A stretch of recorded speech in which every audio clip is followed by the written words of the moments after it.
The animal kingdom. A remarkable array of living, breathing natural wonders. Majestic. Compelling. Ingenious. And extraordinary. Fascinating. Physical. Visceral. And ferocious.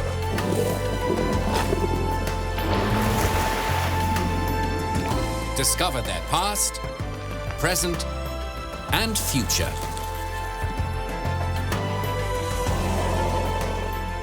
Just stunning. Just glorious. Just amazing. Just animals.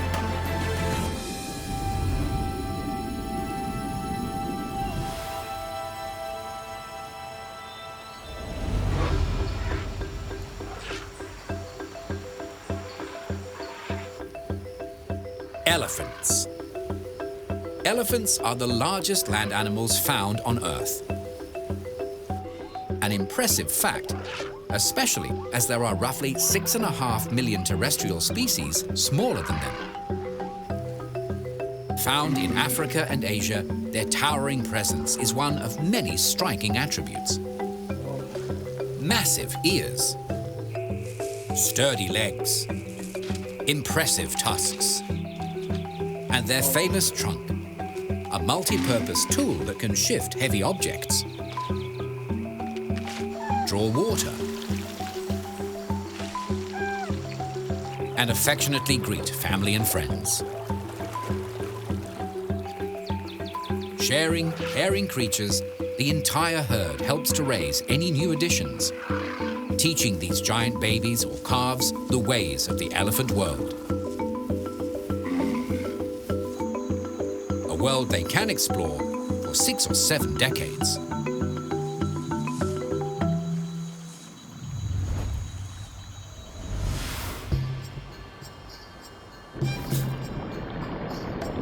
In the oceans and on land, mammals hold the record for the largest animals in existence. Being a vertebrate means an elephant's body can reach its massive proportions because it has a sturdy internal support. Backbones are one of many traits mammals share. The presence of hair or fur is another, as well as their ability to feed their young with mother's milk. Mammals are a diverse class with 153 families. While they are huge animals, the elephant family is small. Only 2 species are found in Africa, while Asia hosts 4 subspecies. African elephants are the larger of the 2. They can measure up to 7.5 meters in length. A male or bull can weigh the same as 5 family cars. That's 6,350 kilograms. The biggest recorded African bush elephant stood at 3.96 meters and weighed 11 tons. Regardless of species, bulls are larger than females, or cows. What sets elephants apart from the rest of the class are their trunks and tusks, which are partly responsible for their family name.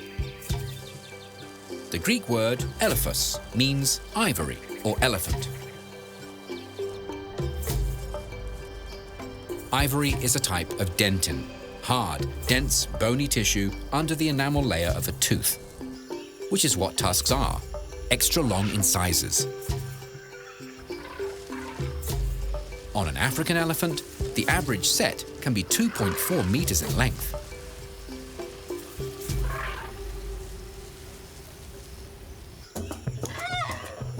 Trunks are equally lengthy and just as fascinating. Also known as a proboscis, it's actually a fusion of the upper lip and the nose. The nostrils run down the center of the trunk. The entire appendage contains more than 40,000 muscles, making it strong and flexible. Large muscles along the top, bottom and sides allow the animal to raise and lower it. Delicate trunk movements are controlled by bundles of smaller muscle fibers. Trunks are not light. On a mature elephant, they can weigh 140 kilos. The entire trunk is prehensile, or grippy, the tip included. Asian elephants have a single finger on theirs, while their African cousins have two, which they can use to hold objects.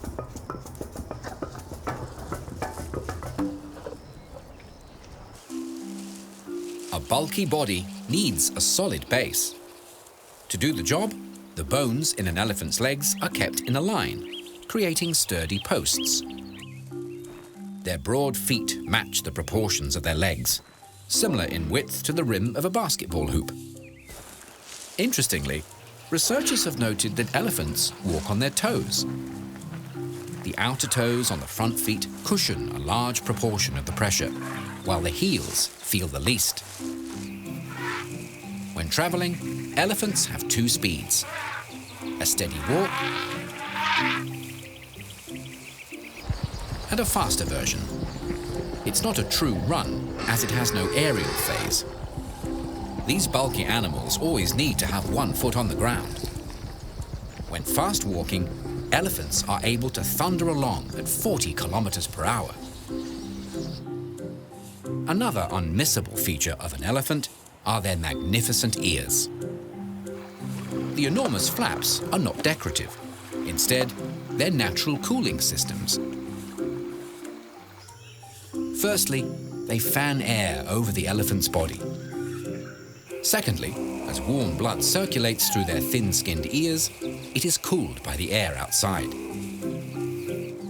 As it recirculates around the body, the blood takes this cool change with it. Overall, this process helps to lower the animal's body temperature. The hotter the day, the faster the flapping.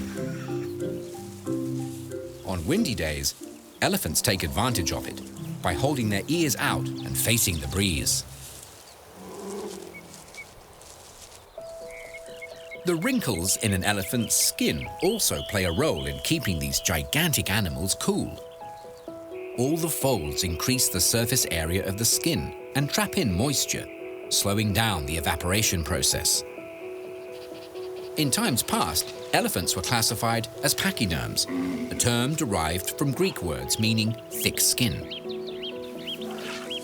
Taxonomy names might have changed, but their skin hasn't. On vulnerable areas like an elephant's back, legs and trunk, it can be more than 3 centimeters thick.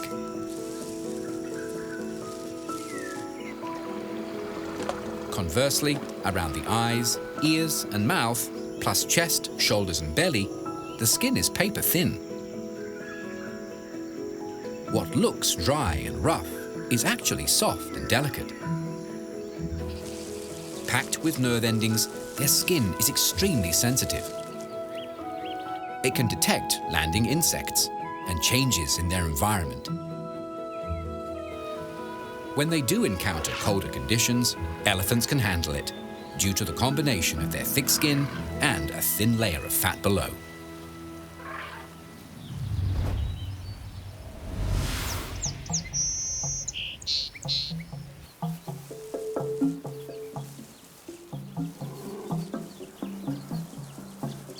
At a glance, all elephants might seem the same, but on closer inspection, it soon becomes clear they are worlds apart, geographically and physically.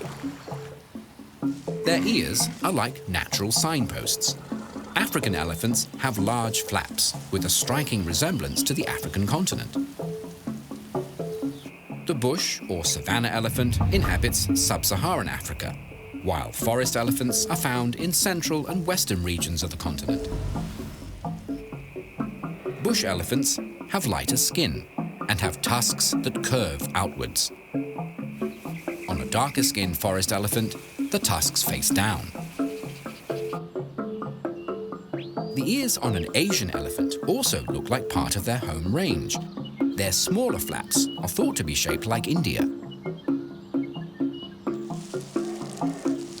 Pockets of Asian elephants can be found in southern, eastern, and Southeast Asia. Of the 4 subspecies, the Sri Lankan elephant is the biggest, while Indian elephants have the largest range. Sumatran elephants are third in size. Short trunks, round faces, and long tails are distinguishing features of the subspecies from Borneo.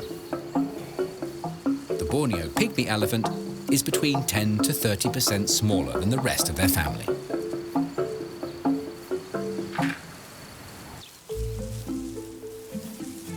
Geography and ear flaps aren't the only way to tell the difference between the 2 sides of the family.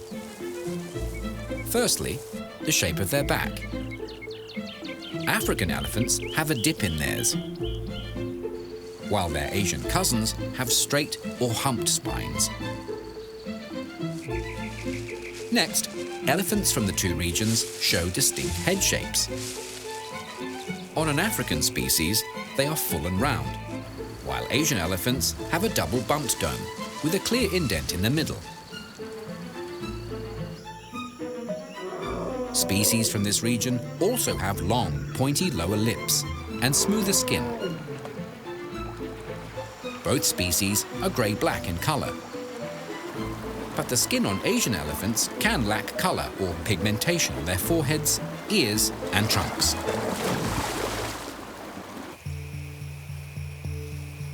The presence of tusks also helps to identify an elephant's origin.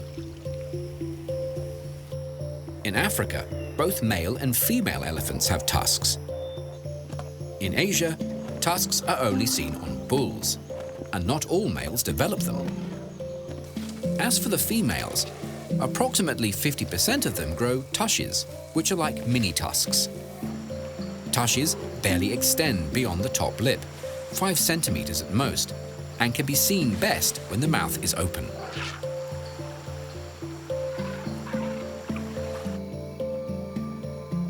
An elephant's foot also hints at where they roam.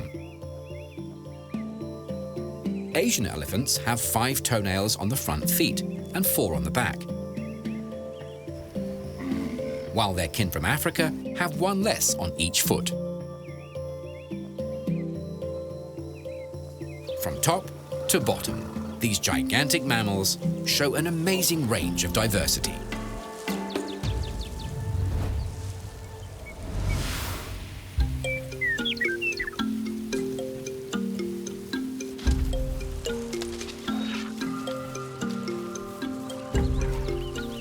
Having roamed the planet for millions of years, elephants have had plenty of time to hone their survival skills and make adaptations to ensure their ongoing success.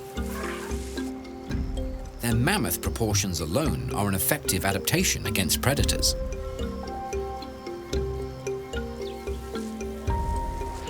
As herbivores, they are classed as prey animals, but as adults, their immense size is an excellent deterrent, making them seemingly impervious to attacks.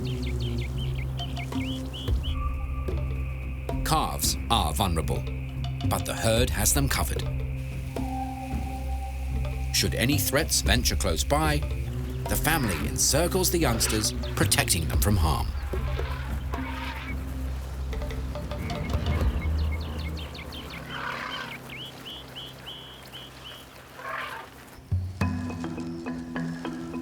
A hefty torso requires good support.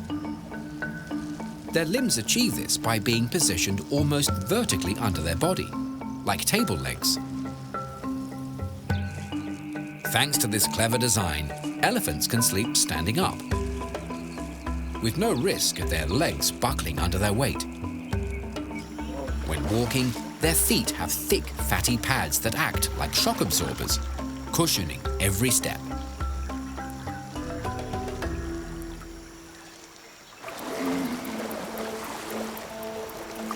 One way an elephant can take a load off is by swimming. They're naturals. Elephants' buoyancy allows them to stay on the surface, and their strong legs give them the stamina to paddle considerable distances.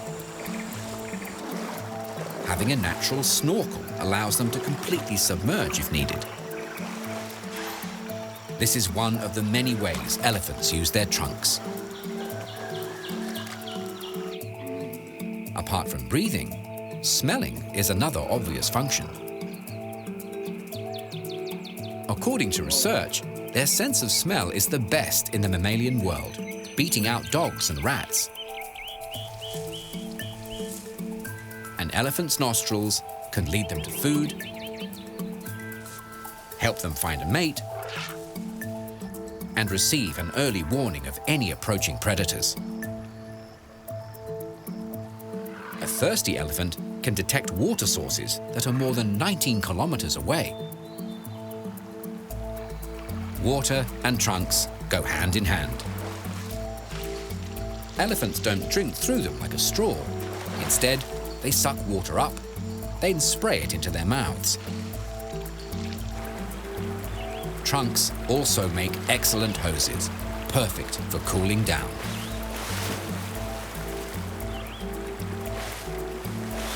On average, they can hold 4 liters. When they're not squirting water, trunks are often slinging dust or mud. This layer of muck not only cools elephants down, it keeps their skin moisturized, insect-free, and protected from the sun. Trunks make excellent grabbing tools. They can reach out and latch on to interesting objects and food. These long, muscular tubes have the strength to push down trees and lift substantial weights. Communication is another important job carried out by the trunk. These messages can be subtle, non-verbal expressions through to loud trumpeting. Trunks are also a means of self-defense, along with their other natural weapons, tusks.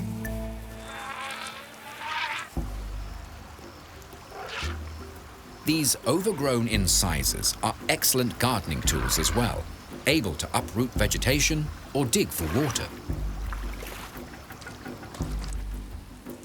Elephants are either left or right tusked. The one on the side they favor is shorter from all the wear and tear. Ears are another large feature that have made direct adaptations in response to climatic conditions. The closer these animals live to the equator, the bigger their ear flaps. All the better to cool their bodies. In addition, large ears collect more sound waves, giving elephants good hearing. They can also detect and make low-frequency rumbles for long-distance communication. Elephants frequently stomp out messages or warnings. Big ear bones and nerve endings in their trunk and feet help elephants hear these calls from 10 kilometers away. When threatened, many animals will puff themselves up to make themselves appear bigger. Elephants do this with their ears. Holding them out wide, it's an imposing sight. A beast not to be messed with.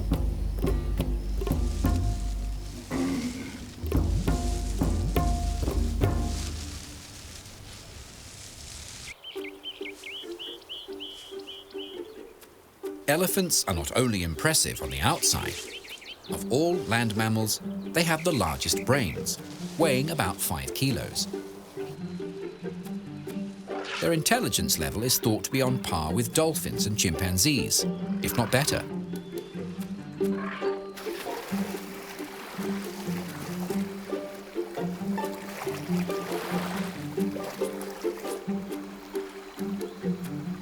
Their large temporal lobes are responsible for their excellent long-term memories, an ability that helps matriarchs to remember useful locations like watering holes and allows them to lead their herd back to these refreshing places. Elephants show sadness and grief after the loss of family members. Elephants have been observed returning to a spot a family member died, pausing in its travels. This silent pause often lasts several minutes. They will also recognize old friends that have split from the group to form their own families. During dry times, the bonded families will come together in clans to defend their range against other clans. It is intelligence, not instinct, when young elephants learn and remember how to feed, use tools, and learn their place in the highly complex elephant society. Being huge animals, they have large hearts.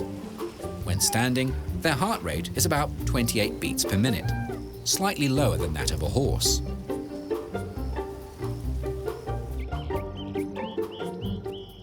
Elephants may not have the best vision, but they do have amazing eyelashes. These protect their eyes from dust and debris. Measuring up to 13 centimeters, they are the longest lashes in the world. When it comes to elephants, even the most delicate features are huge.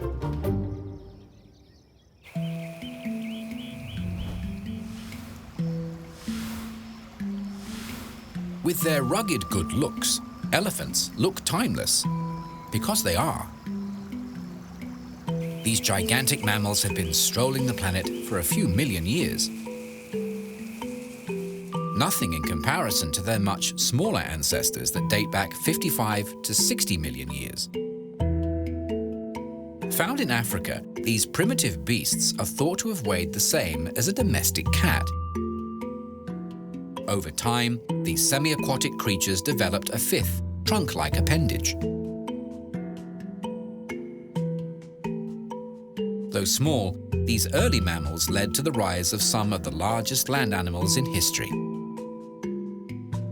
Known as proboscideans, in reference to their trunks, the modern elephant is the last of its kind, an order that once had a minimum of 185 members.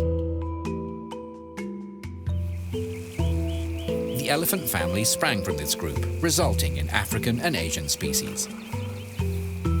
The well-known mammoths were in the same family, but more closely related to the Asian species. The woolly mammoth was the last species to emerge, and similar in size to an African elephant. Living in cold conditions, they had thick coats of fur and small ears to minimize heat loss. While many woolly mammoths were wiped out during the Ice Age, isolated populations survived until 3,600 years ago, a time when the ancient Egyptians were busy building the pyramids. Today, a common assumption is that pachyderms like rhinos and hippos are an elephant's closest relatives. But the truth is far stranger. Tiny mammals called rock hyraxes and sea cows both share a common ancestor with elephants.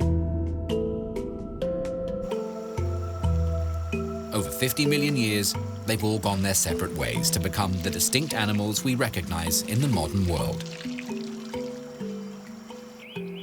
An incredible evolutionary journey, a magnificent end result.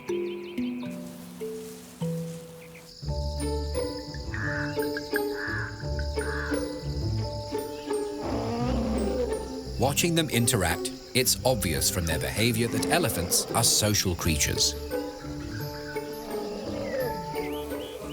The core of this social structure is the family unit made up of related cows, such as the matriarch, usually the eldest female, and her daughters and their calves, plus other juveniles. This unit can have up to 25 members. From the matriarch down, there is a strong social order. The older the cow, the higher her status. With her years of experience and knowledge, the matriarch is the herd's backbone, providing stability for her family. As leader, she decides where they will roam and forage, guiding the family to plentiful grazing areas and reliable water sources. A vital skill especially during the dry season. When the matriarch dies or is too old to continue in the role, her eldest daughter takes over, even if her sister is traveling in the family.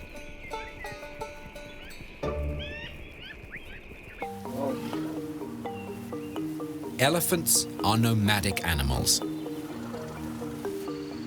Males leave their birth or natal unit when they're teens. As adults, bulls tend to go it alone. When they do come together in what are known as bachelor pods, every male has a ranking. The oldest and strongest are the leaders, the best at protecting the herd. Bulls usually roam between family units, always searching for potential mates. Wandering like this, they can father multiple calves in a single season.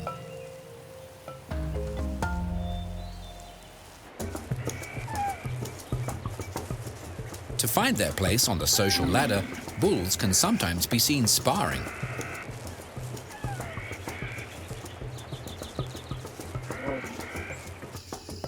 Their level of dominance increases along with their size and strength.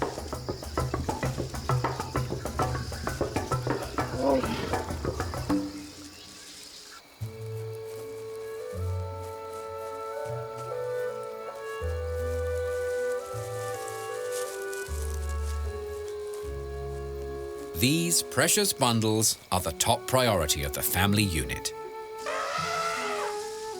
Mothers, aunties, and close friends work as a team to rear and protect the calves. This close-knit group also educate and socialize the youngsters. The greater the number of females nurturing them, the better the baby's chances of surviving. In general, African herd sizes are larger than those seen in Asia. Food supplies do affect numbers.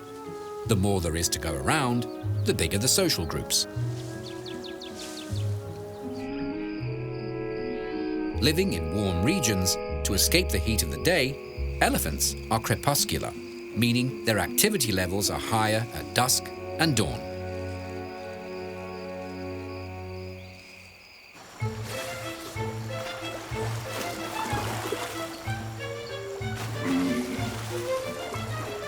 Another common behavior that helps them keep their cool is bathing.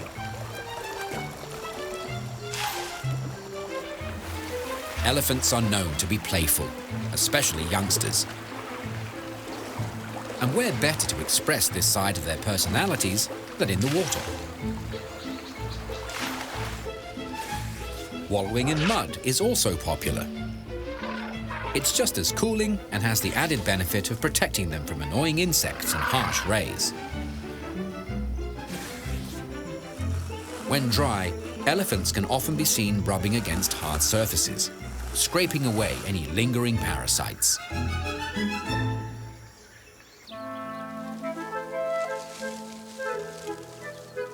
Having such large bodies means elephants have big appetites. They can spend up to 3/4 of their day searching for food.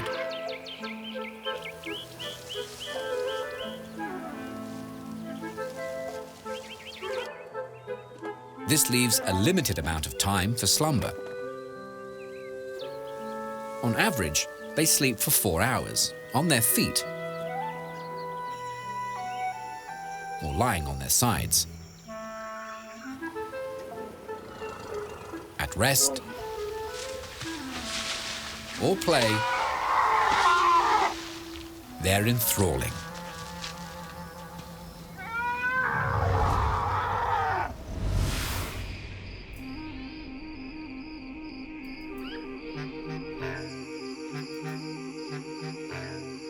Right from the start, elephants are record breakers. Amongst mammals, African elephants have the longest gestation period, 22 months.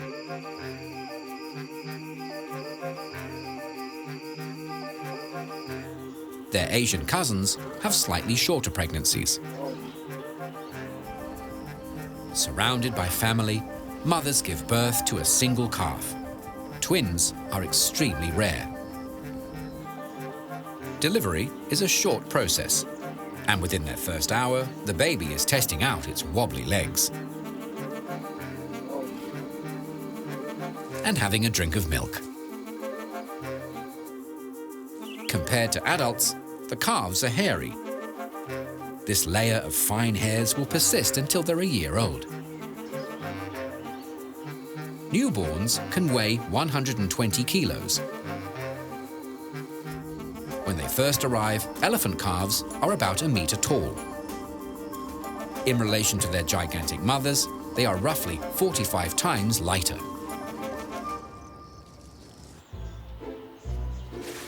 From birth, a newborn calf is unsteady on its feet.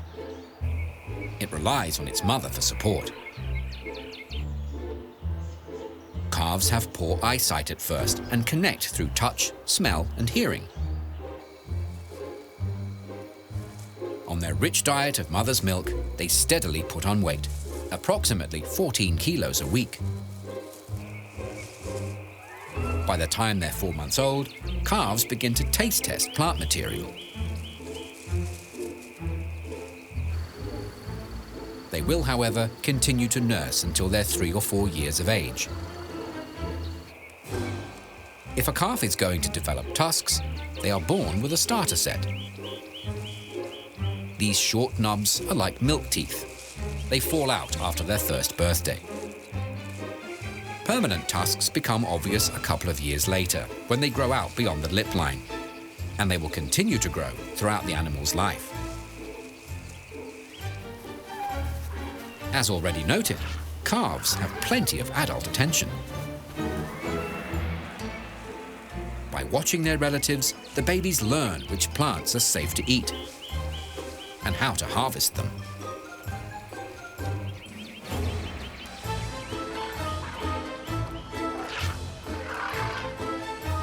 When traveling, the herd alters its pace to suit the smallest legs in the family.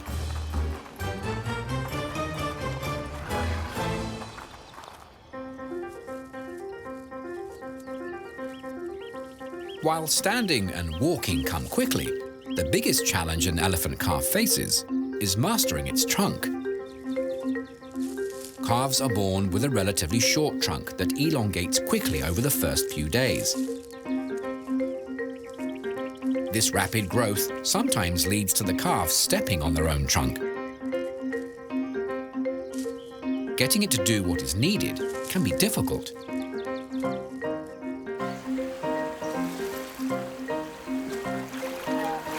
Drinking can prove tough. Many calves simply kneel down to take a sip until they learn how to siphon water like the adults.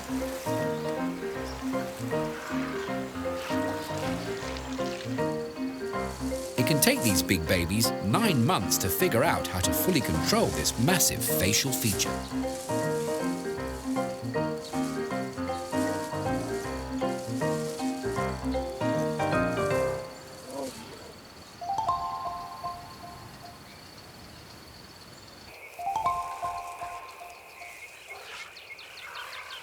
Childhood is over for a calf when they're weaned off their mother's milk. This can take 5 to 10 years.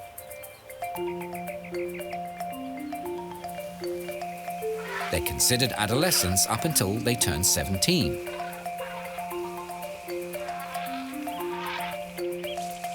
By this age, they're sexually mature, but they do not start breeding.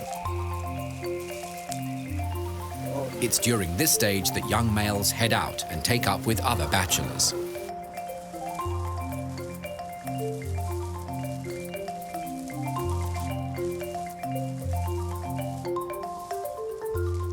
Adult cows usually start rearing calves from the age of 20 and can continue to do so for another 30 years. Going through such long pregnancies, females do wait a considerable time between calves, up to 4 years.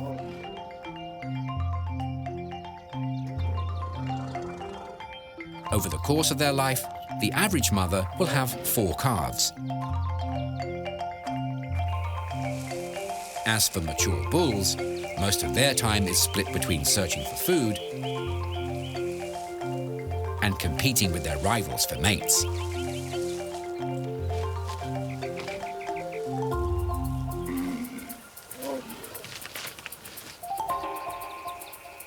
On average, elephants have lengthy life expectancies.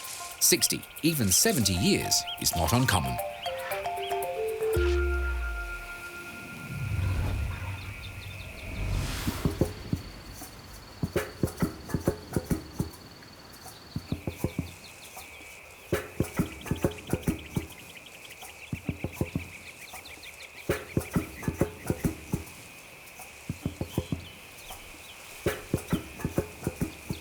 Large animals have big appetites, and in the 2 regions they are found, elephants can satisfy their appetites in a wide variety of habitats.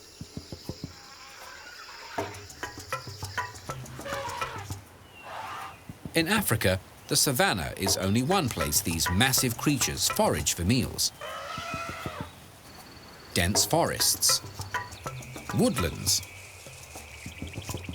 and dry desert regions can all be scouted for food. During their travels, they can visit anywhere from beaches to mountain ranges and can handle tropical conditions in the north through to temperate climes in the south. Their cousins in Asia are just as widespread. All manner of forests, plus grasslands and shrubby regions provide them with suitable food and shelter.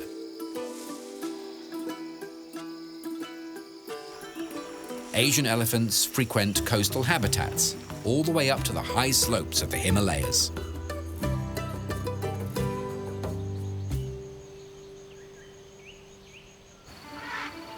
Living in more open environments, African bush elephants tend to have larger home ranges, 11,000 square kilometers.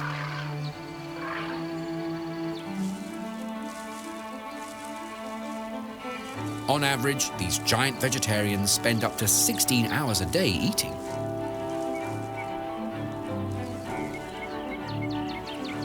Consuming between 75 and 150 kilos of food.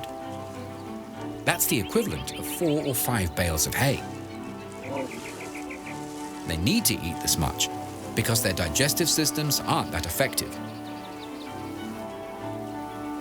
Only 40% of what they consume actually gets absorbed into their bodies. Bush elephants are classed as grazers and browsers. Anything from grasses through to medium-sized trees are on their menu. Their smaller forest-dwelling kin are browsers and frugivores, which means they enjoy fruit in addition to seeds, leaves, bark, and branches. In forests, elephants create clearings by trampling. This encourages alternative plant growth, providing a different habitat within the trees. The clearings allow more light to reach the forest floor, giving lower-lying plants less competition and a chance to grow. This then promotes biodiversity, providing new niches for organisms to inhabit. What Asian elephants eat depends on the time of year. During the dry season, they browse on shrubs and trees. And once the rains come, they switch to grazing.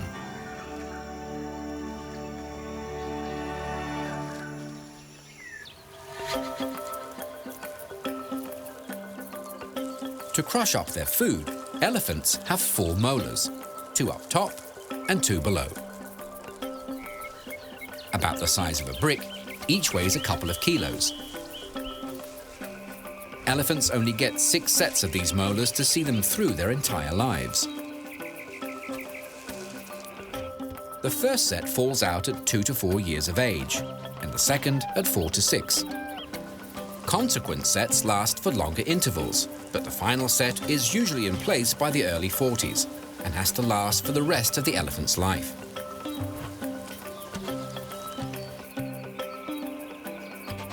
Trunks are handy harvesting tools.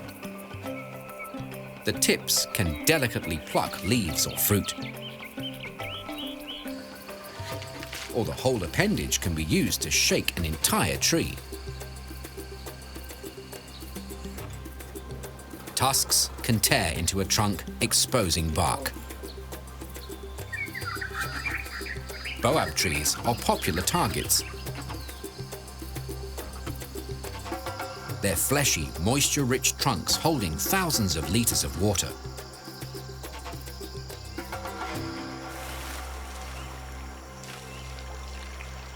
Elephants can drink up to 200 liters of water a day, similar to the volume of a standard bathtub. At 4 liters a trunkful, that's a lot of dipping.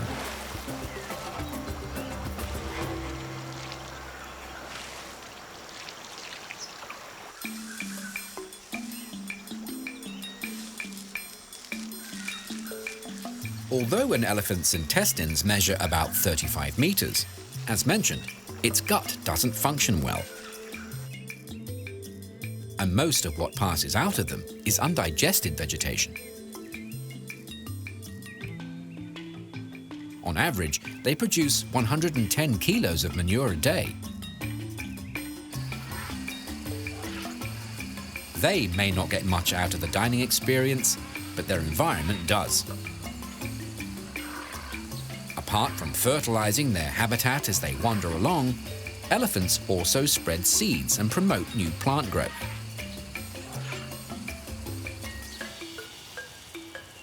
One study calculated these lumbering seed banks can transport and deposit seeds more than 60 kilometers away from their original source.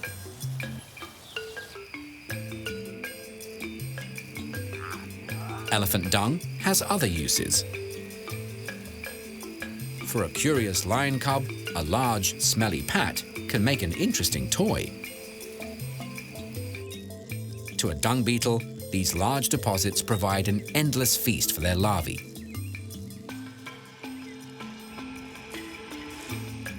In turn, the larvae are an important food supply for birds and other animals.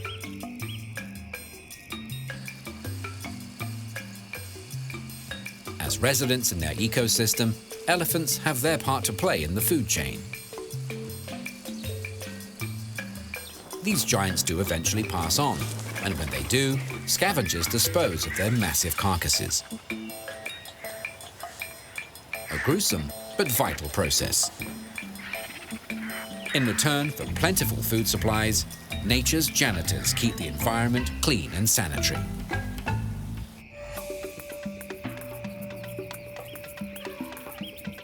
Another way elephants improve their local ecosystem is by digging. During dry spells, they use their tusks, trunks, and feet to access water, allowing them and others to quench their thirst.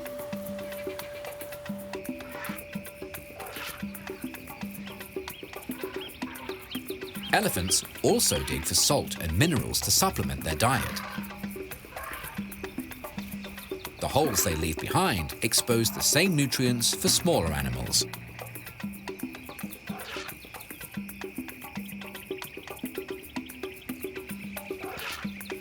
As the largest land mammals, elephants can't help but make a large impact on their environment.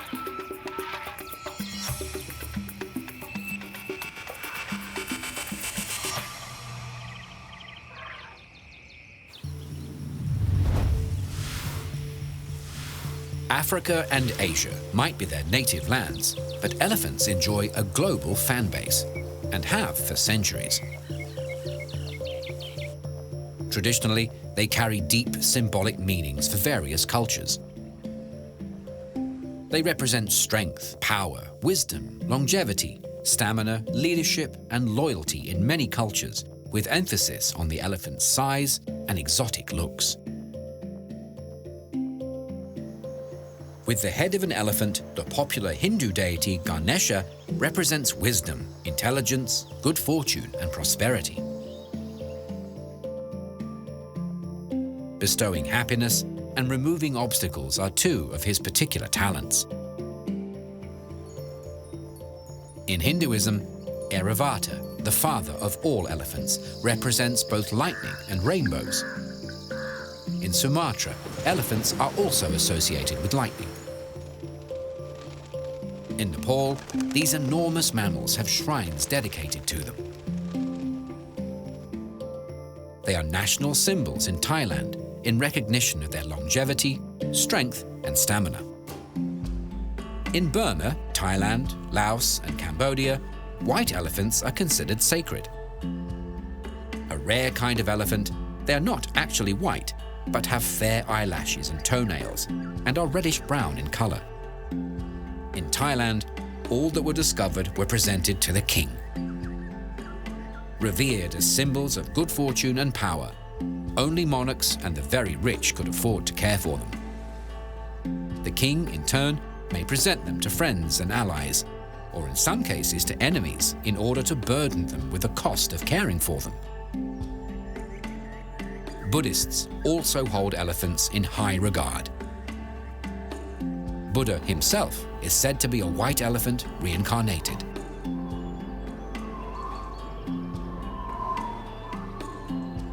The city of Jaipur in northern India celebrates these regal creatures with an annual festival, adorning them with fine jewels and giving them colorful makeovers.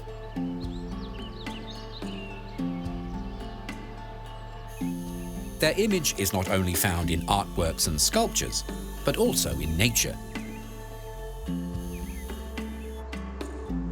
Years of weathering has created this archway in the Valley of Fire State Park in Nevada, USA. Known as Elephant Rock, its sandstone trunk is an impressive sight. In Western society, elephants are celebrated across popular culture, mainly due to their exotic nature. They are popular characters in many works of fiction, from Kipling to Disney.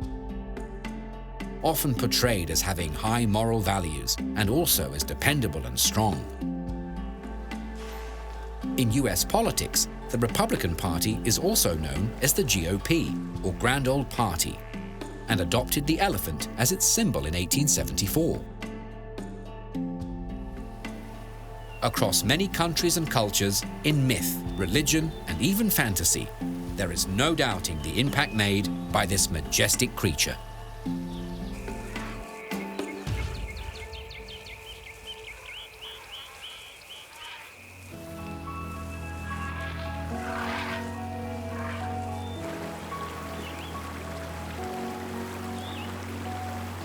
It's no secret that elephants are huge animals.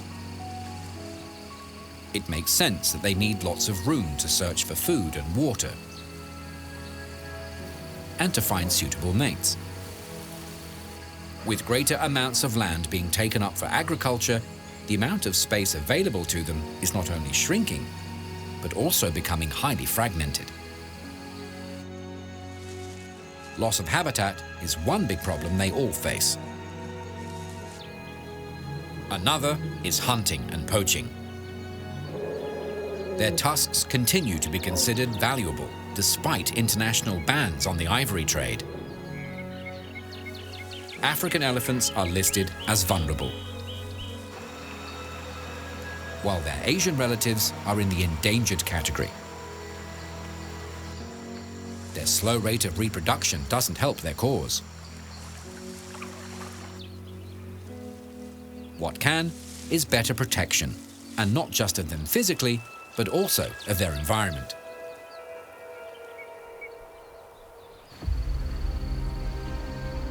Conservation groups are doing what they can to slow down the loss of habitat.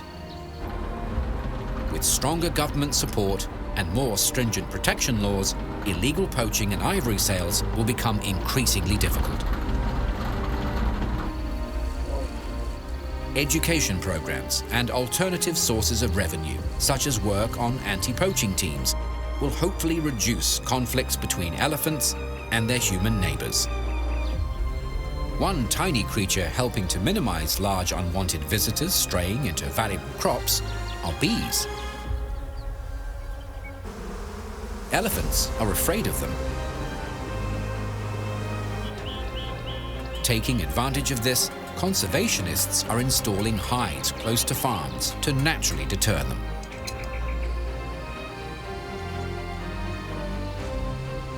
Elephants are tourism magnets. By protecting them and the lands they roam, all will benefit. Field research and monitoring will improve conservation programs. The better their needs are understood, the more constructive future preservation efforts will be.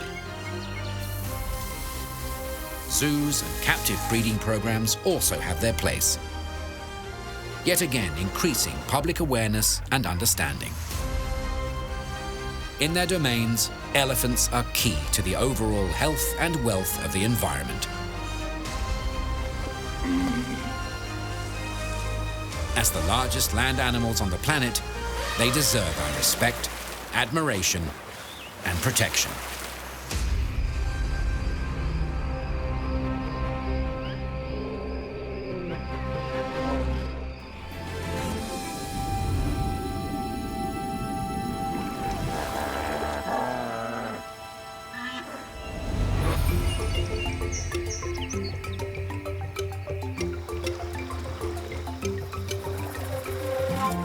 Hippos and rhinos. Two of the largest and heaviest land animals walking the planet.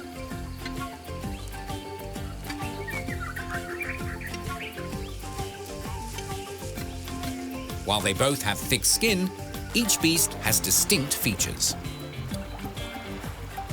The crowning glory of rhinos are their formidable horns. It's these growths that give them their name. Rhinoceros from the Greek means nose-horned. Found in both Africa and Asia, there are 5 different species of rhinoceros. All are able to reach or exceed a ton in weight.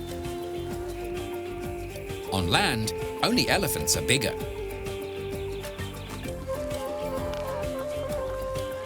While a rhino's skin looks like natural armor, the thick exterior of a hippo is more like a wetsuit, perfect for their semi-aquatic lifestyle. Rotund bodies, stumpy legs, and an affinity for the water. These are what hippos are famous for. It is this love for the water that gives them their name. Also derived from the Greek, hippopotamus means river horse.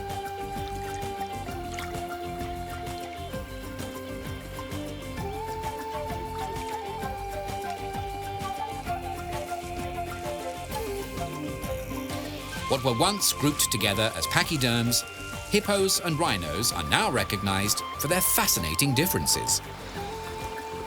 Unique characteristics that go much deeper than their substantial exteriors.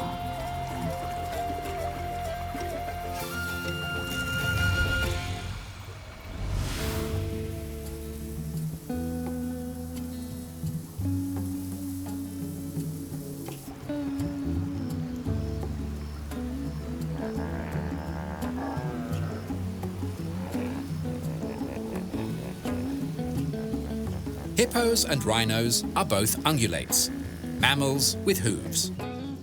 Common hippos are the heaviest, even-toed ungulates.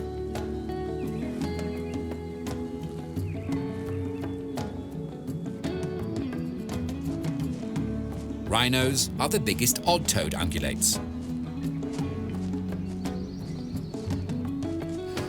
As fellow mammals, they are all vertebrates, animals with a backbone. Hair is another mammalian trait. On hippos, it's only seen around their mouths or sprouting from the end of their tails.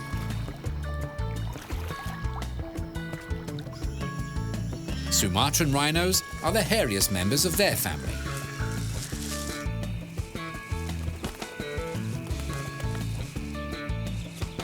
Female mammals give birth to live young that suckle on milk. Baby rhinos and hippos are both called calves.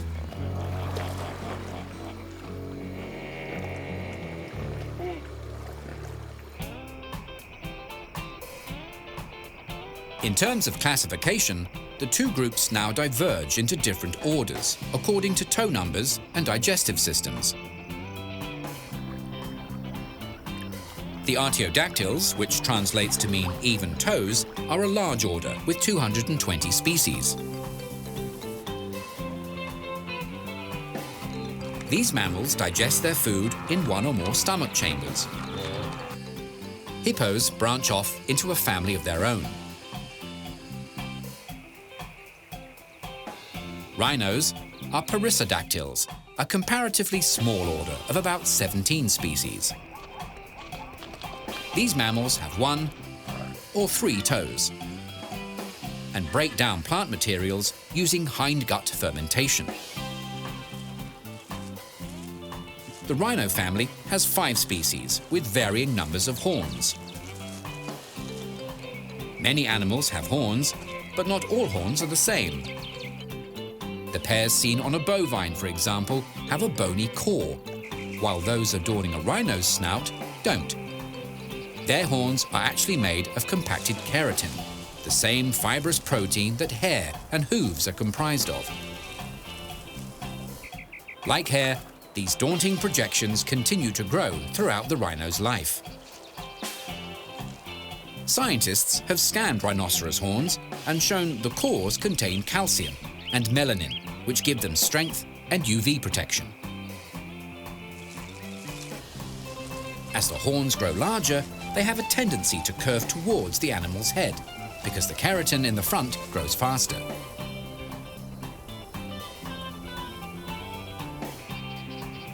If a rhino's horn does get worn down or broken, it will steadily grow back.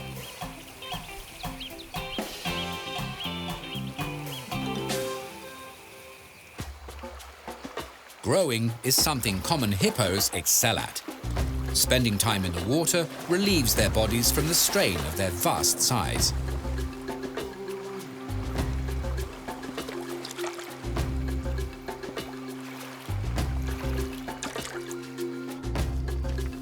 When on land, the webbing between their toes fans out to evenly distribute their body weight.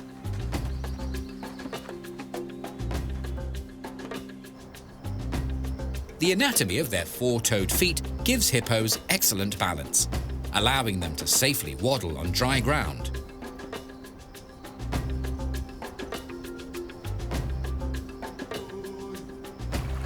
Or along the floor of a river or lake.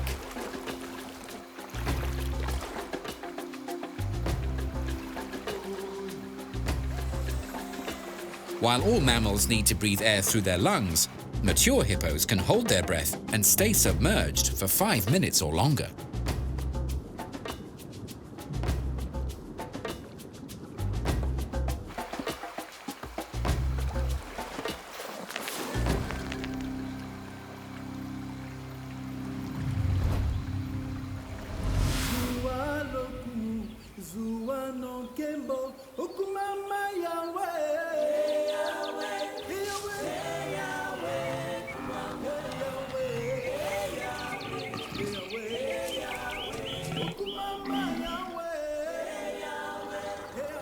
On African safaris, rhinos are one of the big 5 animals to look out for.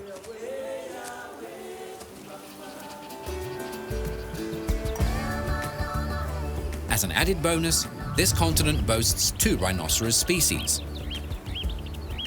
Southern Africa is home to the white rhino, while the smaller black rhino has patchy distribution in eastern and southern regions.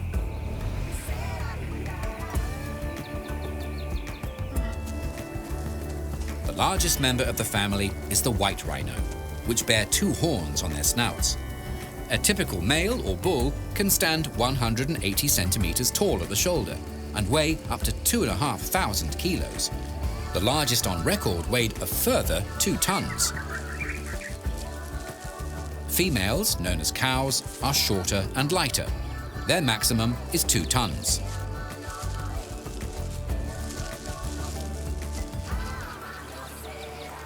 Their names are deceiving.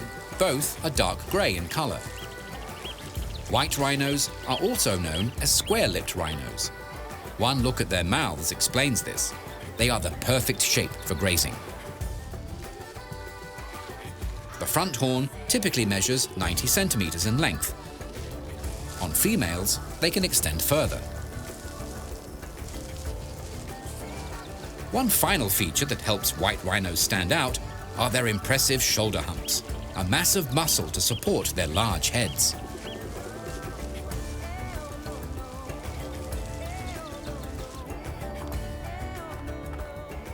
Apart from having smaller dimensions, black rhinos have a hooked lip, which they use for browsing. While they usually have 2 horns, some can grow 3.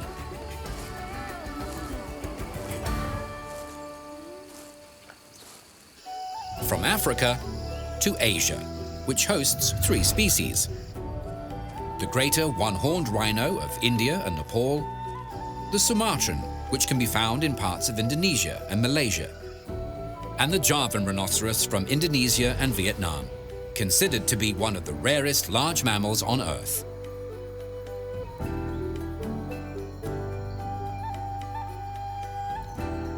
In terms of size, greater one-horned or Indian rhinos are second to the white rhinoceros.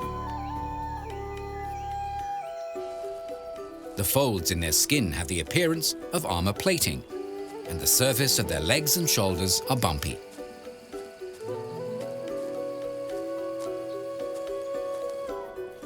Their single horn can grow up to 1 meter long.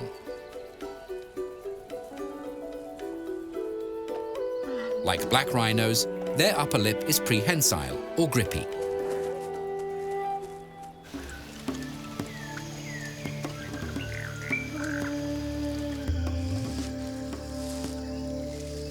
Compared to their Indian relatives, the Sumatran species is roughly 1/3 of their size. Sumatran bulls reach heights of 150 centimeters and tip the scales at a comparatively petite 800 kilograms. Sumatran rhinos also have grippy upper lips.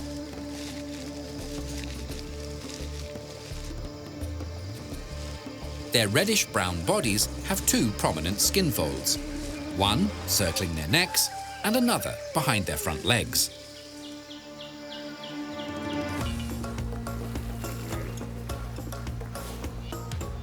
Hippos are a family of extremes. At one end of the size spectrum is the well-known hippopotamus or common hippo. Large males can measure up to 5 meters in length and weigh 1,800 kilos or greater.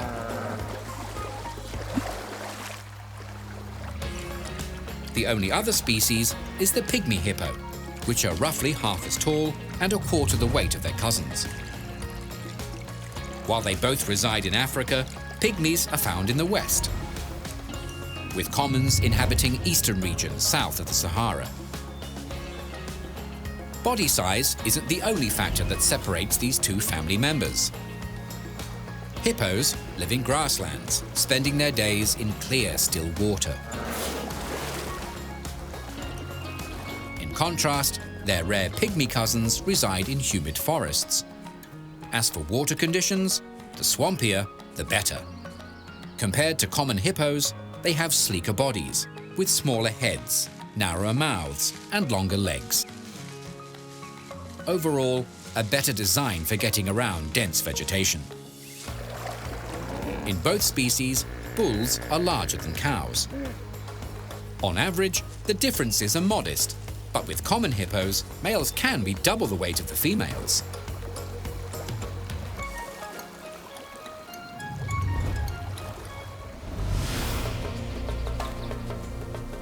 Living in remote and harsh environments means a struggle for survival. To help them succeed, both of these creatures have their own innovative range of adaptations and skills. Living in warm climates, keeping cool is a major concern. Hippos can't sweat, a good reason why these river horses never stray far from water. While they spend a great deal of their time in it, they never actually swim. They can't. Instead, they walk. It's a well-hidden talent. When a hippo submerges, they sink the whole way down. Then, they stride along the bottom. To glide faster, hippos can use their toes to push off objects on the floor.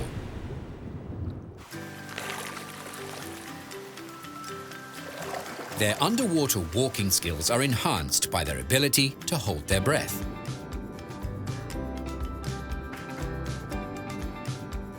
Hippos can see well below the surface, as they have a clear membrane that covers and protects their eyes, like goggles. Hippos can also sleep when submerged, thanks to a special reflex that has them bob to the surface, take a breath, then sink again, all without waking.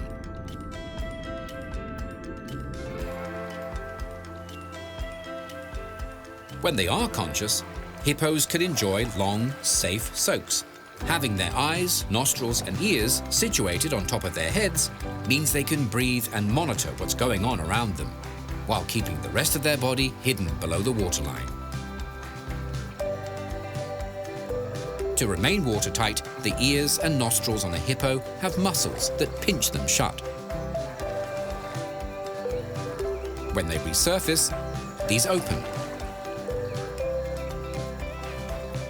The spray from their exhale is like the mist from a whale's blowhole. In the water, their pace is leisurely. On land, hippos can, despite their bulk, break into a run if needed, achieving speeds of up to 23 kilometers per hour.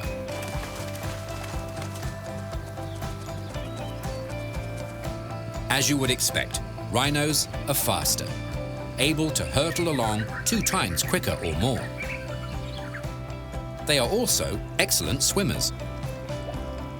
Indian rhinos in particular spend up to 60% of their time wallowing.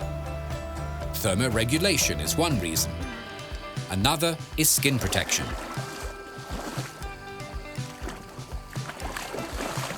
Water means mud, and a thick layer of mud keeps insects at bay and works like sunscreen. Their skin might be thick, but it is sensitive and needs care. Hippos have the same problem. Water and mud work for them in the same way. Plus, when they do come ashore, they secrete a red substance that moisturizes their skin. Known as hipposodoric acid, it is thought to have sun-blocking and antiseptic properties.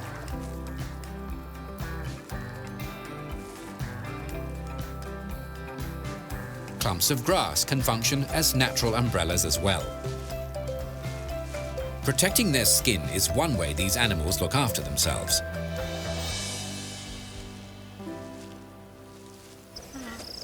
Another way is through self-defense, a skill both of these vegetarians excel at in their own unique ways.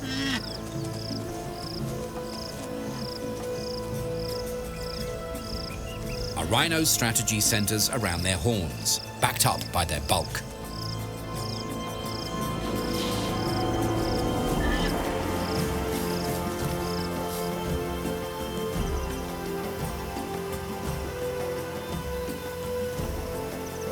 If threatened or provoked, they will charge, head down, and attempt to gore whatever is in their path.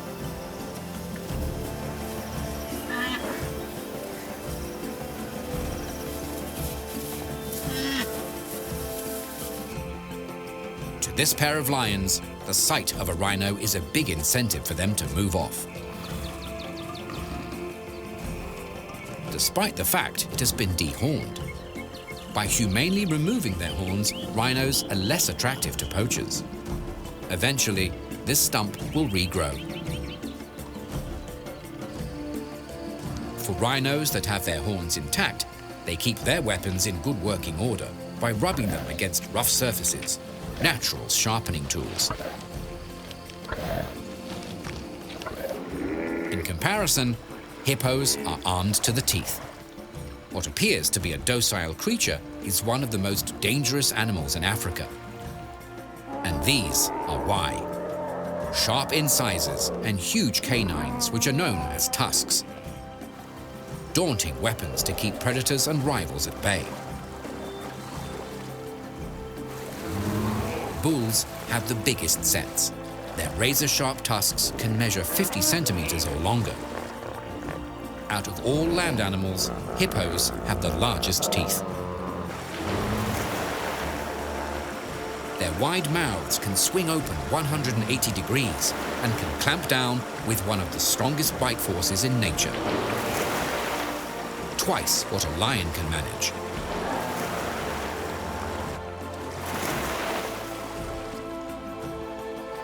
When a hippo appears to be yawning, it's actually a threatening gape, a show of dominance, and a chance to display their dental arsenal.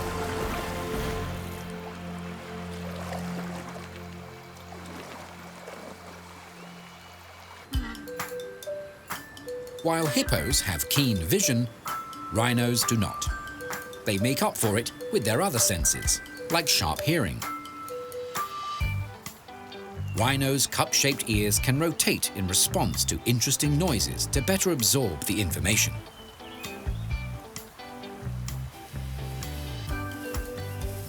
These huge beasts also boast an excellent sense of smell. Each nostril has a coin-sized patch packed with millions of sensory cells that can detect the faintest odors. The largest area in a rhino's brain is the olfactory center, the region in charge of perceiving smells. Proof of its importance to a rhino's existence. In the animal world, smells are like messages, and rhinos spray and deposit piles of them for others to interpret.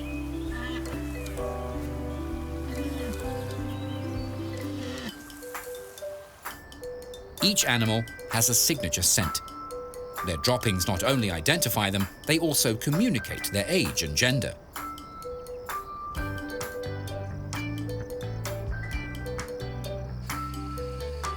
In addition, dung heaps can act like flags, marking out territory.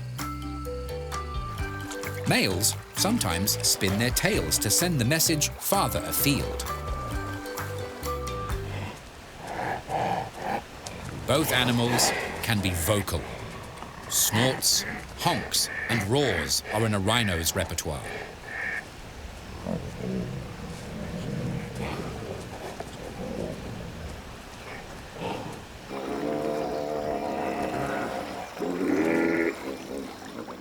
Hippos are notably loud as well. Apparently, their grunts and rumblings can get up to 115 decibels, similar to standing a few meters back from the speakers at a concert.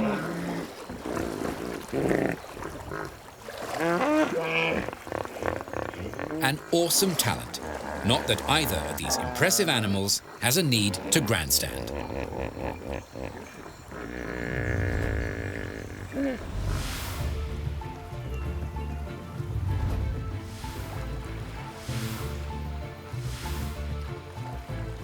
Hippos and rhinos have long histories that go back about 55 million years. A recent study suggests the ancestors of rhinos first appeared in what is now India. Moving ahead 25 million years, giant hornless rhinos plodded the earth. 5 times heavier than an elephant, they were one of the largest mammals to ever exist. Over time, conditions changed and became frigid. Early rhinos responding by developing thick, woolly coats. The woolly rhino managed to survive until about 10,000 years ago. Its closest living relative is the Sumatran rhino. Rhinos are joined in the modern world by their fellow odd-toed ungulates, tapirs, and equines, such as zebras and horses. The hippopotamus has an equally unusual set of close relatives, cetaceans, better known as whales and dolphins. They both have links back to the same water-loving creature. The two groups eventually branched off, leaving early cetaceans to become fully aquatic. The rest developing into a wide range of 4-legged animals. There is a big gap in their fossil history, but according to a recent study, the rest of the hippo's line, about 37 genera, died out roughly 2.5 million years ago. While their larger counterparts have been known about for centuries, the reclusive and nocturnal forest-dwelling pygmy hippo was unknown outside West Africa until the 1840s. Introduced to zoos around the world, they have bred well, and most research is derived from captive specimens. Two fascinating groups of animals with interesting ancestries to match.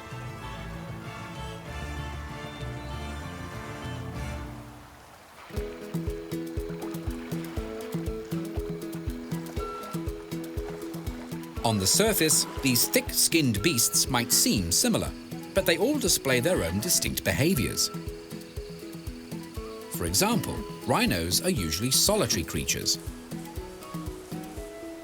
Territory is everything to these large mammals, and once established, they're reluctant to share it.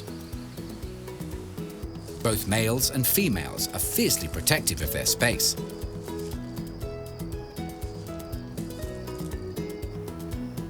Compared to other species, white rhinos are, however, semi-social. When they do form a group, it's known as a crash. Usually, a crash has up to 6 members. Larger numbers will come together on a temporary basis to take advantage of plentiful food or water supplies.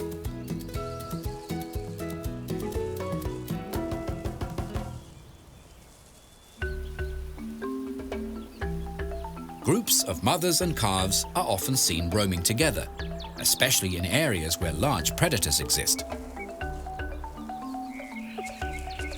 Lions and hyenas are common threats.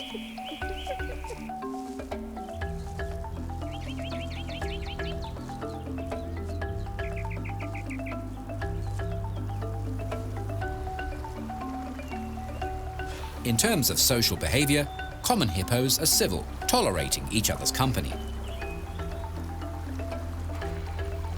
These groups are known as pods, or bloats. Within a pod, genders tend to wallow with each other. The closest bonds formed amongst hippos are between females and their offspring.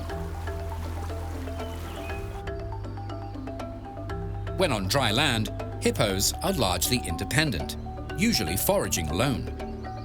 Mature hippos don't rely on each other for protection, because as adults, these large mammals have no predators.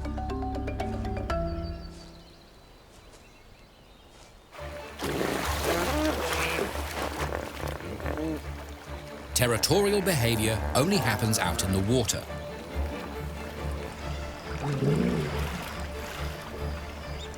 A dominant bull will rule over a small section of a river with about 10 females in residence. Juvenile males are allowed passage as long as they are submissive to the reigning bull.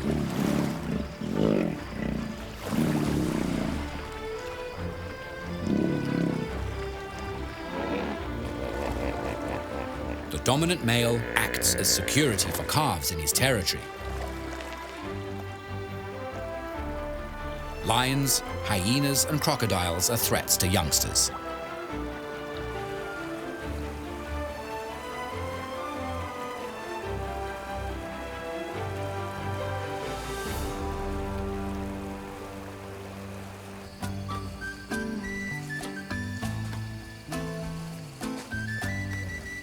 Living in warm climates, activity levels are lower during the middle of the day for rhinos and hippos. Conserving energy and moisture is a top priority. Wallowing in water and mud are popular ways to get through the hottest hours.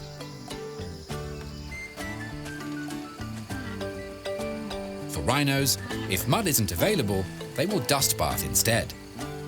Using either technique, their skins are coated and protected from insect attacks.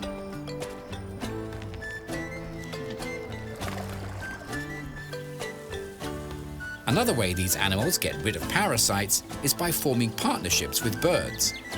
It's a mutually beneficial arrangement. The birds get a free meal, the beasts have their skin picked clean.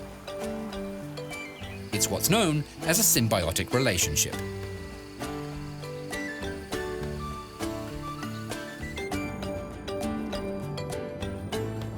This pygmy hippo is having a similar experience, just underwater, with a fish nibbling off unwanted extras.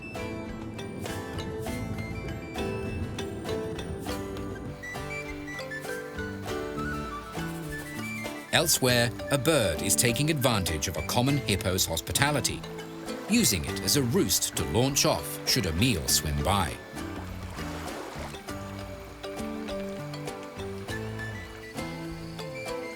For rhinos, these birds offer them another service.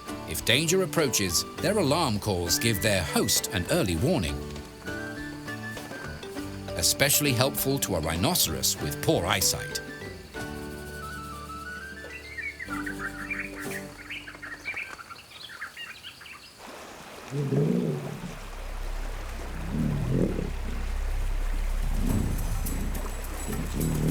Hippos are known for their aggressive behavior. It escalates during the dry season when there's less water, making things crowded. Competition for breeding rights also causes scuffles amongst male rivals.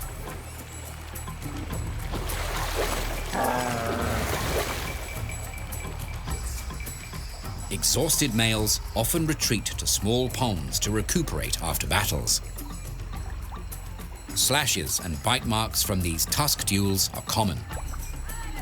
Hippos secrete a kind of gel from glands under the skin, which helps keep their skin moisturized, but also has some antiseptic qualities that aids the healing process of wounds.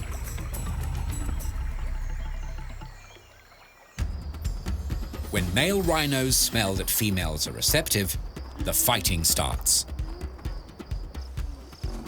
Often the displays are pure bluff. Whichever bull stands his ground is victorious.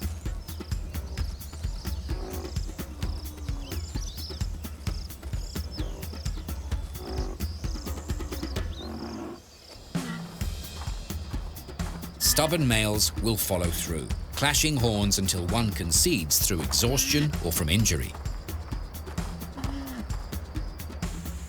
When the battle is over, the real chase begins, with females only interested in pursuing beaux that have proven themselves worthy.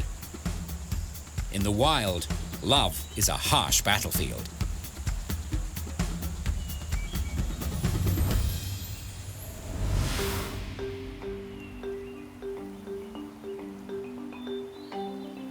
Hippos and rhinos have no distinct breeding period, although there are peaks during the rainy season. Pregnant black rhinos carry their young for 15 to 17 months. Being critically endangered, the arrival of a zoo-born youngster is especially important.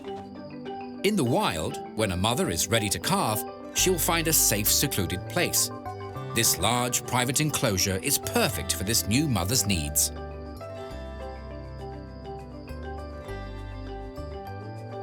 It's a fast exit with a soft landing. Her mothering instincts kick in quickly. Rhino pregnancies usually bear a single calf. Newborns range between 35 and 50 kilos. Within a few hours, the calf is able to muster the strength to stand up. And then, it's time to explore. Then rest. Never far from mum.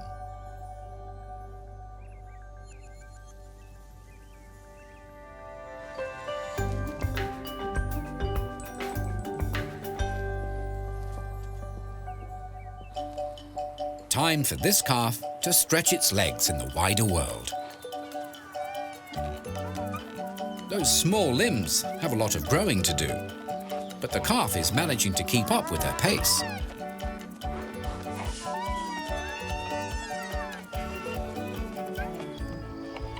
Rhino calves fuel their growing bodies on mother's milk. Female rhinos produce a watery mixture that is low in fat, but high in carbohydrates. This calf is a messy eater. At this early stage, their horns are slight bumps. For the nursing mothers, this would be a relief, not to have a sharp snout constantly nudging into her belly. After 2 months of suckling, this calf is progressing well. From this age, baby black rhinos begin to wean off their mother's milk and start on solids.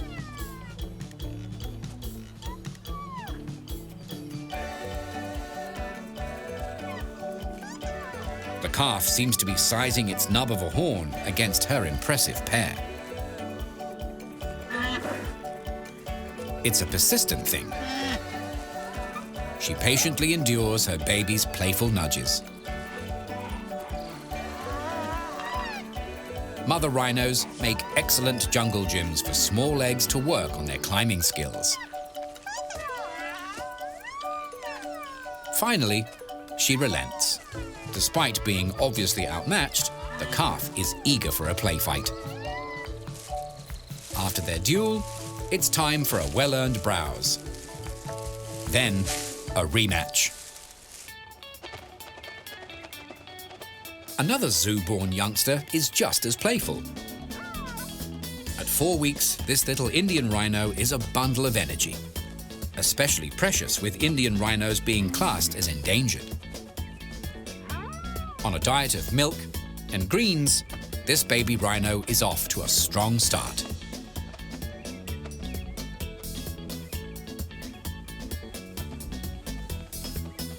Even at this early stage, the calf's skin folds look like plates of armor. But nothing says safety like a 2-ton security guard.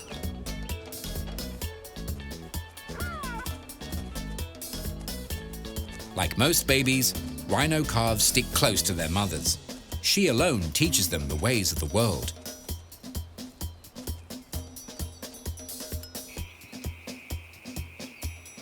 Juvenile white rhinos stay with their mums until they're about 2 or 3. By this age, they're ready to find their own territory, and their mother is ready to breed again. Young females can start raising their first calf when they're 6 to 7 years of age. It takes bulls twice as long to start mating. Depending on the species, from start to finish, rhinos can enjoy lifespans that stretch from 35 to 50 years.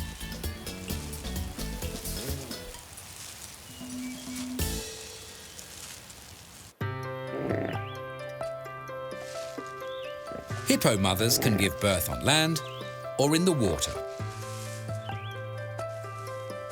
A single calf arrives after a 10.5-month gestation period. At birth, these hefty babies can weigh up to 55 kilos. If calves get hungry in the water, they're able to nurse, sealing their ears and nostrils shut while suckling.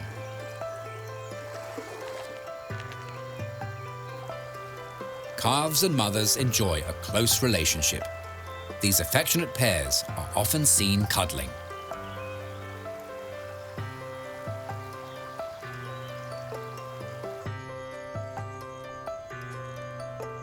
Young hippos are weaned off their mother's milk by 18 months of age, but don't become fully independent until they're 6 or 7.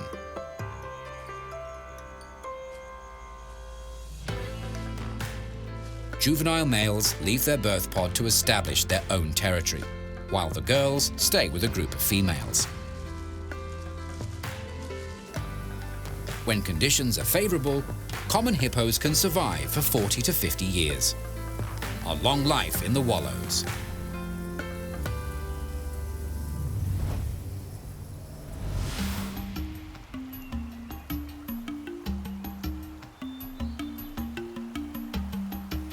As large herbivores, hippos and rhinos spend much of their time foraging.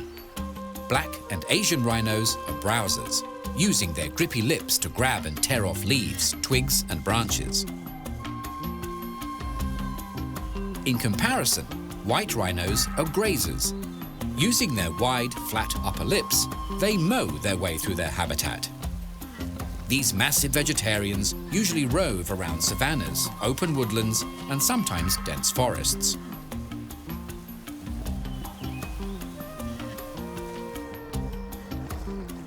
During the wet season, white rhinos have smaller home ranges as things are lush. In general, males roam further, searching for good graze and potential mates.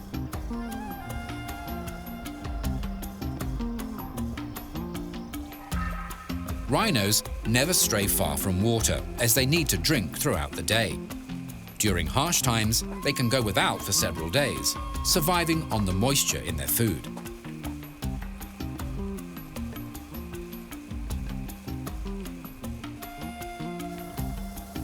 Like white rhinos, common hippos are also grazers. But the way they harvest their greens is different. A hippo's incisors and tusks are made for combat, not dining. Instead, their lips snip off vegetation, which is then ground into a pulp by flat molars. Reeds, grasses, and shoots are favorite menu items. Their large, multi-chambered stomachs slowly ferment carbohydrates. Hippos can have up to 2 days' worth of plant matter brewing inside them. Compared to other grass eaters, hippos have extremely lengthy intestines. Their slow rate of digestion allows their bodies to extract as much nutritional value from their food as possible. Hippos can also store food in their large stomachs. They can live off the contents for up to 3 weeks if needed. When times are tough, these plant eaters occasionally resort to dining on carrion to sustain themselves. Hippos usually leave the water late in the day to start their evening graze, spending 4 to 5 hours wandering alone along established pathways, munching as they go. A mature adult can consume about 40 kilos on a daily basis. From the outside, all water sources might look the same, but when it comes to finding an aquatic home, hippos are fussy. While they like shallow rivers, lakes and swamps, the water needs to be deep enough for them to completely submerge, about 2 meters. Muddy banks are a must for keeping cool while resting.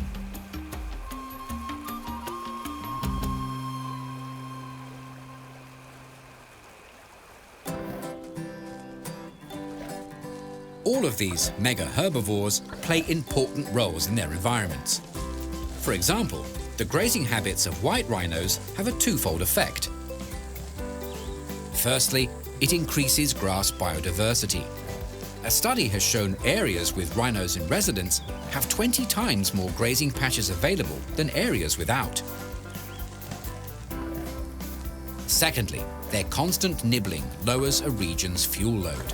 Wildfires can't burn on short grass stumps. These natural gardeners also help out their smaller neighbors by mowing out paths and making dense areas more accessible.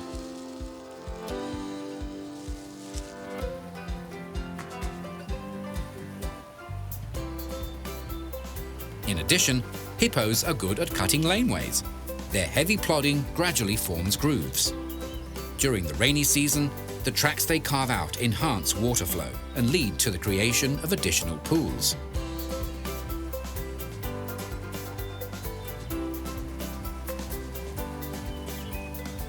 In times of drought, these small ponds can be a refuge for fish and a vital source of drinking water.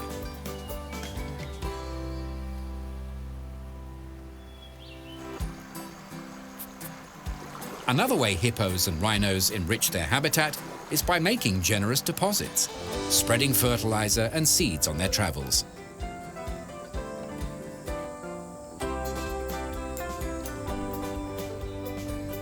Like all living things, they are part of the food chain. Due to their formidable size, adults have no predators and usually only become a food source when they pass on. Calves are well protected, but occasionally fall prey.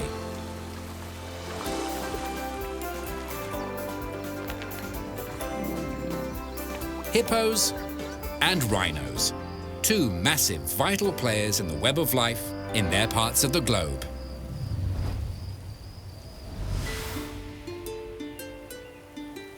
It would be difficult for either of these grand beasts to go unnoticed. Over the centuries, they've made lasting impressions. In the Sedilo Hills in Botswana, southern Africa, There are thousands of ancient rock paintings created by ancestors of Bushmen. This is from Rhino Cave, thought to date back to the Stone Age. This entire prehistoric art gallery is now a World Heritage Site. This golden statue was discovered at an ancient royal gravesite in South Africa. Rhinos were symbols associated with people of high status. Hippos also featured in the ancient world. This Egyptian figurine was found in a tomb from the Middle Kingdom, going back as far as 2050 BC. The ancient Egyptian goddess Taret was depicted as a combination of a hippo, lion, and crocodile, three animals that were equally feared and respected. She was seen as the protector of pregnant women and their babies. Rhinos once roamed ancient China, proof seen throughout literature and artwork. This wine vessel is from the Han Dynasty, dating back to the 1st century BC. Mosaics have been discovered depicting both animals. This hippo is from 3rd century Rome. This image of a rhino features on a newer floor, these tiles laid out in 12th century Venice. An Indian rhino was the inspiration for this 16th century woodcut by German painter Albrecht Dürer. In modern times, they can be seen on currency,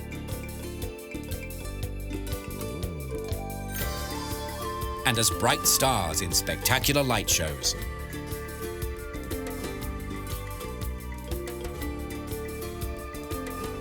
Breathtaking in art and in reality.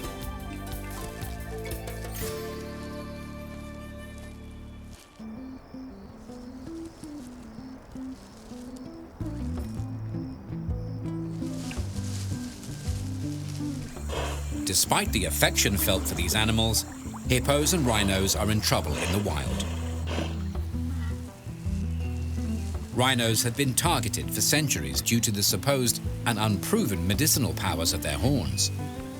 Poaching, habitat loss, and military action have caused drastic declines in rhinoceros populations.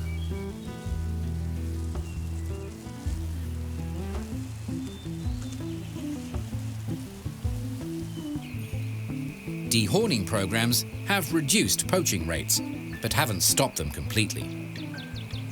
A recent study estimates there are 29,500 rhinos left in the world today. A decade ago, there were roughly 9,000 less. This increase is encouraging, showing that conservation programs are working for some species. Javan and Sumatran rhinos in particular are struggling, each with under 100 animals left in existence. The precious few remaining are heavily protected. A semi-wild breeding program is planned for Sumatran rhinos, with hopes of boosting their numbers.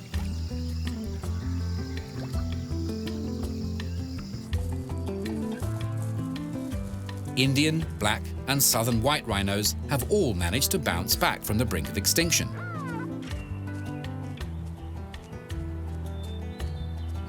Protection law, anti-poaching teams, and other conservation efforts playing a huge role in their gradual recovery.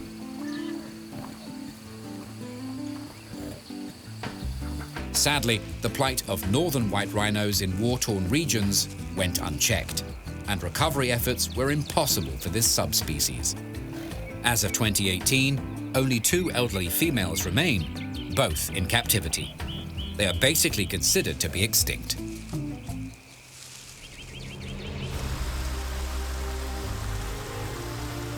As for pygmy hippos, they are naturally rare, but habitat loss, pollution, and hunting has caused them to be classified as endangered. Experts believing there are less than 3,000 left in the wild. Luckily, they breed well in captivity. Insurance populations in zoos will ensure their ongoing presence, but their wild cousins need stronger conservation measures.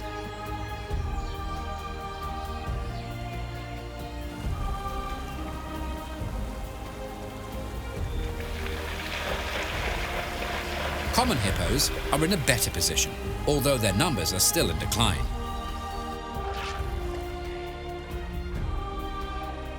Their ivory tusks are prized, as is their meat.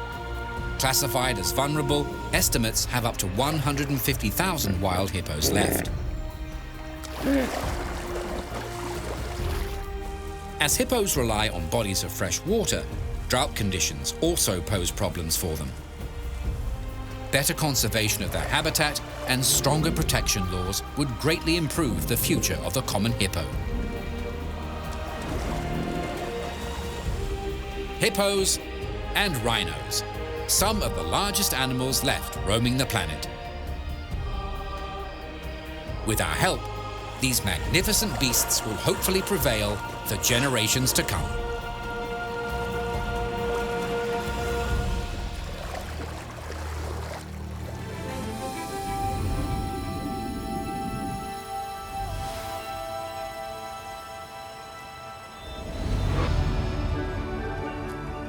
Antelopes, icons of Africa. This vast continent is home to over 70 species of the total of 91 found globally. Graceful,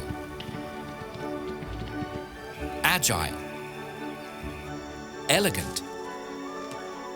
They are actually part of the same family as the buffalo, goat, and muskox, the bovines. One eye-catching feature all antelope species share are horns. Each has their own distinct size and shape. Equally mesmerizing are the multitude of fur colors and patterns displayed by antelope.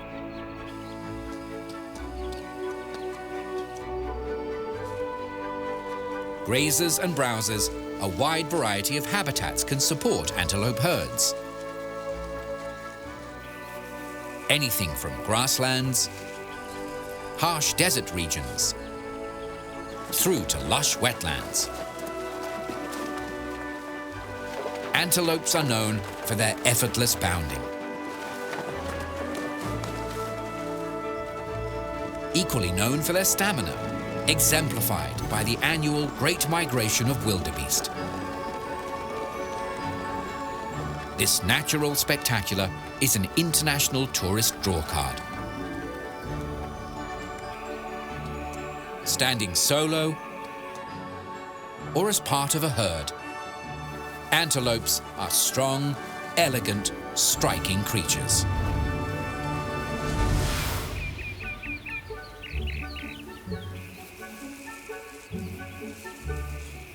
From a zoological standpoint, there are numerous ways to describe what an antelope is.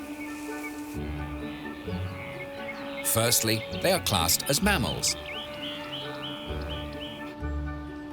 An antelope's fur and the fact their young suckle on mother's milk are two obvious indicators.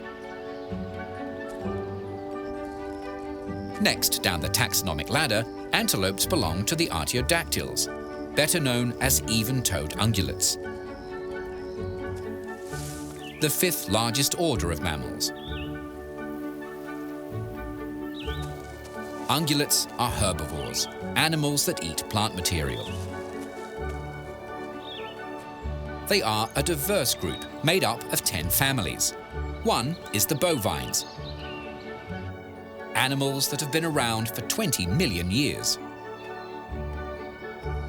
Within this large family, anything not in the cattle, sheep, or goat category is put into the antelope collection. This interesting assortment is sometimes referred to as a taxonomic wastebasket. Despite the varied range within this cluster, antelope share some common attributes. Long limbs, slim necks, big ears, and, to top off the list, their horns. These permanent structures have a bone core wrapped in keratin, the same fibrous structural protein that hooves, hair, and claws are made from. Horn size, shape, and texture is as varied as the animals they adorn. Every male antelope grows horns, but only some females do, usually on larger species. These attractive, yet functional headpieces grow continuously throughout the antelope's life. What each gender is called depends on the antelope's size. With larger species, males are bulls, and females cows. Smaller antelope are referred to as rams and ewes respectively.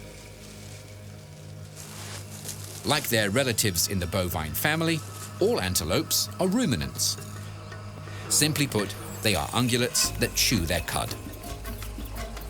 Instead of upper incisors, they have a hard gum pad that works with the lower incisors to tear off mouthfuls of vegetation.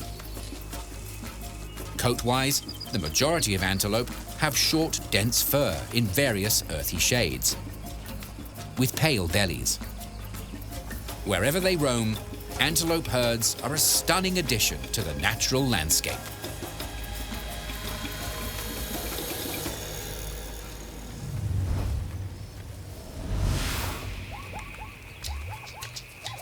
Antelopes are a wide and varied mix of animals, with species found in Africa, the Middle East, and Asia. Africa is where antelope dominate, with 72 native species. The United States is not included in the list, despite the common belief that antelope roam its plains. The pronghorn is antelope-like, but they are in fact a unique animal, the last of their kind. Pronghorns are the fastest land animals in North America, capable of outrunning a cheetah. Asia hosts 14 species of antelope, the biggest being the cow-like nilgai, endemic to the Indian subcontinent. They are sometimes called blue bulls due to the bluish-grey coats of the males. The harsh steppes of Central Asia are where these unusual creatures roam. They are saiga antelope. In the summer, their bulbous noses filter out dust, and in the winter, they warm the chilly air before it hits their lungs. The largest antelope in the world is the aptly named giant eland. Found in Africa, the biggest males, or bulls, can stand 1.8 meters tall at the shoulders and weigh a ton. The cows are half their size. Their smallest cousin is the royal antelope, living amongst rainforest undergrowth. Its petite rabbit-like dimensions suit their dense habitat perfectly. One subfamily are spiral-horned antelope, which includes elands. These pale, striped cow-like creatures are slow-moving. Males are larger than females, and the flaps of skin under their necks, called dewlaps, are bigger.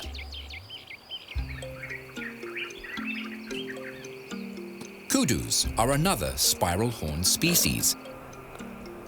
They have eye-catching faces, striped bodies, and a long mane of hair lining their spines. Massive, twisted headpieces are only seen on males. Nyalas are another mid-sized example of this type of antelope. Males and females have different appearances. Bulls have dark, shaggy coats and manes, plus horns, while the females are roughly half their size with rich chestnut fur. Due to this size difference between the sexes, female Nyala are called ewes instead of cows. Both genders have stripes, but they're brighter on the ewes. One spiral-horned antelope that stands apart from the rest of their kind is the Sitatunga. These antelope happily exist in both dry and aquatic environments. On dry land, their long splayed hooves can make them clumsy. But in soggy mud and swamps, they are in their element.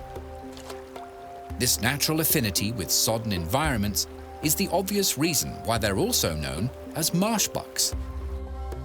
Yet again, rams and ewes are clearly different in size and looks. only males develop horns, which grow to a length of at least 60 centimeters.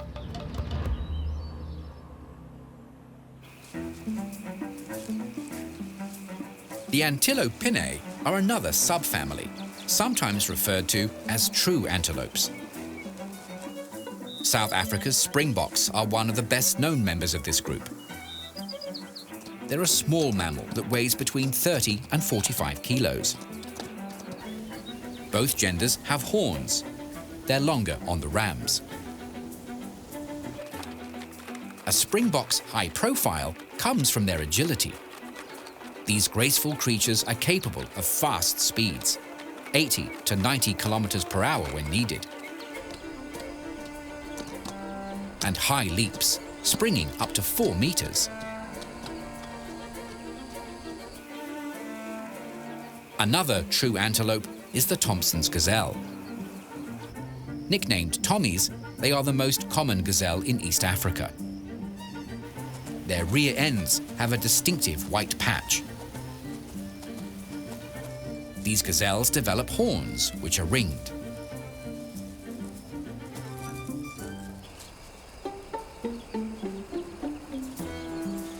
Gerenukes stand out due to the way they stand up to grab a mouthful. Their long necks also help them access hard-to-reach greenery, a trait that has led them to be known as giraffe gazelle. Balancing on their hind legs, they can strip leaves off thorny branches that are growing 2.5 meters off the ground. These hardy ungulates don't need to drink, gaining plenty of moisture from their vegetarian diet.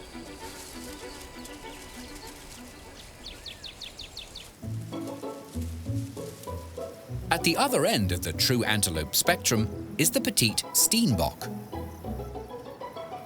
A mature adult stands about 0.5 meter tall. Both genders are of similar size, rams developing thin, sharp, upright horns.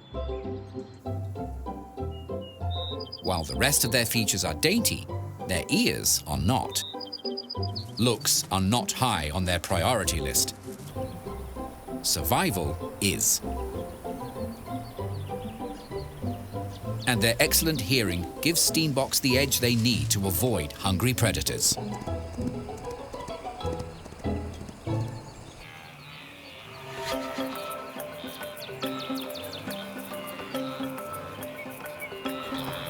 The stocky wildebeest is in a subfamily of its own.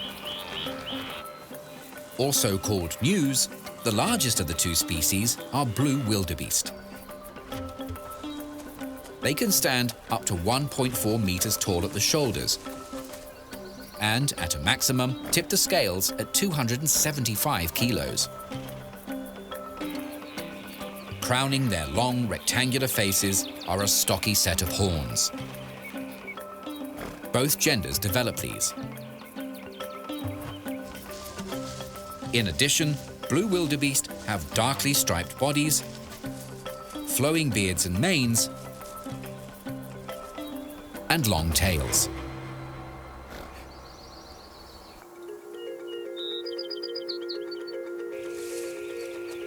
Impalas are the sole members of their genus. They are a mid-sized antelope weighing about 60 kilos. Both genders look similar. The males, or rams, standing out due to their horns that can be up to 75 centimeters long. Like springboks, impalas are nimble on their feet. Their bounds can cover 10 meters. Perfect for a fast escape if required.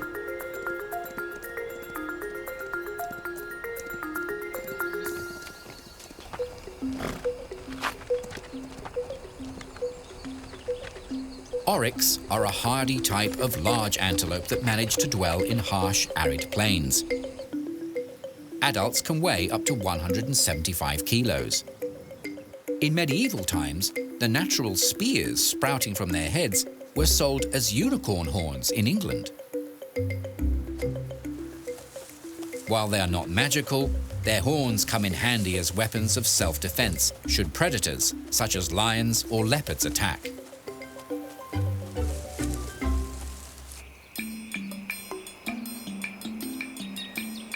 With thick necks and rotund bodies, sable antelopes are horse-like creatures. This similarity backed up by the presence of a mane. Their ringed horns sweep back over their shoulders like scimitar swords. As they mature, their rusty brown coats darken.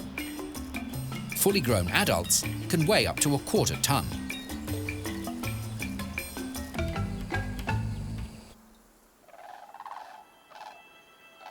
Members of the Cobus genus are wetland creatures. Floodplains and marshlands are their preferred habitats. Waterbucks are large, shaggy-coated ungulates with unusual ring markings on their rumps.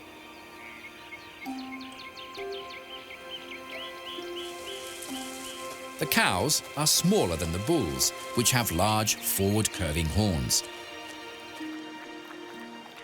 As their name suggests, they depend on permanent water sources and never stray far from one.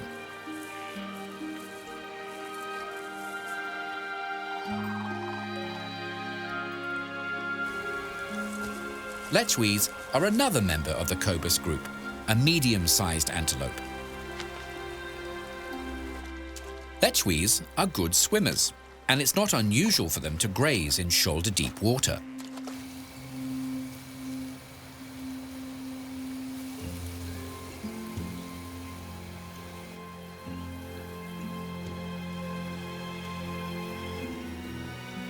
When threatened, they use the water as a refuge.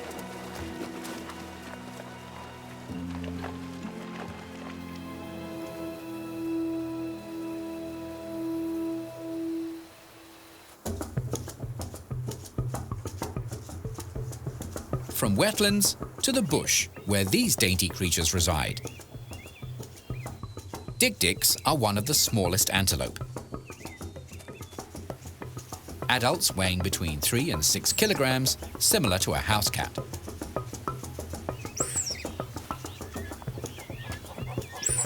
Their name mimics the repetitive warning call females whistle out when threatened.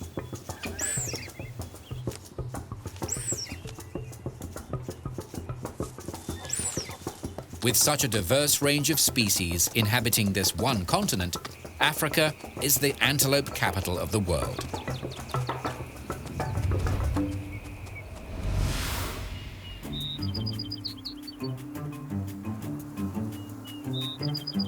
Surviving the wilds of Africa is a daily challenge that antelope rise to. A wide array of adaptations and special skills make their ongoing success possible. As herbivores, they are prey animals. Lions, leopards, cheetahs, hyenas, and wild dogs are the biggest threats. Antelopes utilize various tactics to help them escape danger. Speed is one. Some of the fastest animals in the world are antelope. The species that roam open plains tend to be larger. And size is a good deterrent, but agility also comes in handy, especially since there is nowhere to hide. Their bodies are built for speed. Sturdy, level backs with long, muscular limbs. At full tilt, wildebeest can manage 70 kilometers per hour.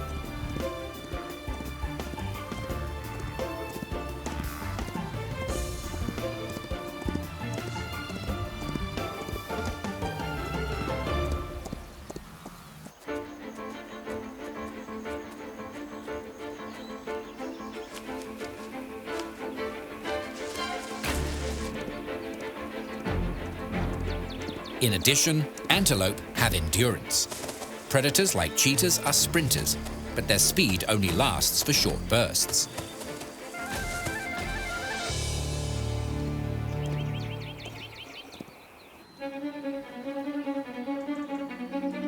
Knowing their enemy also helps antelope conserve energy. A lion seen out in the open is not a threat, as these big cats are stalkers.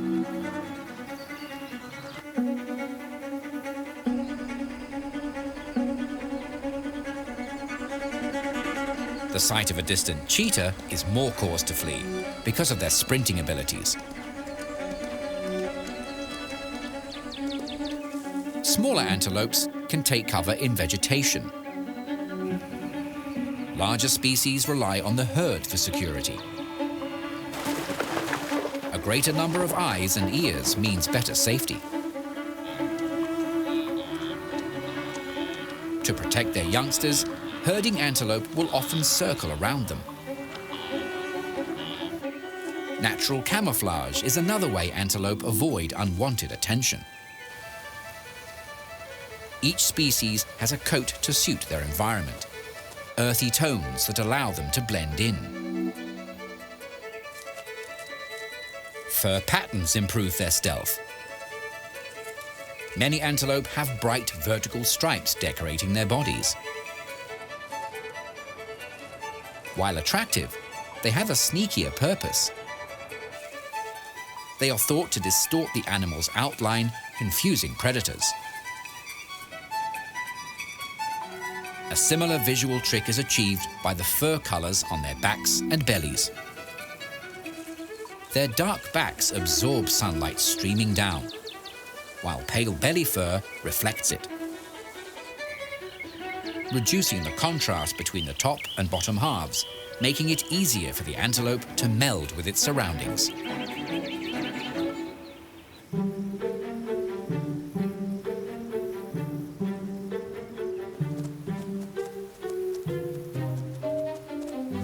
Keen senses allow antelope to monitor their habitat for any lurking danger. Horizontal pupils and having eyes located on the side of their head gives these animals a broad range of vision, both in front and behind.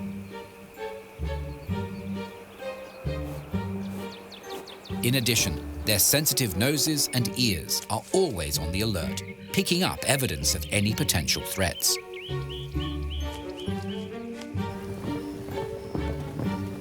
Apart from excellent evasion skills, the majority of antelope come equipped with a pair of effective self-defense weapons.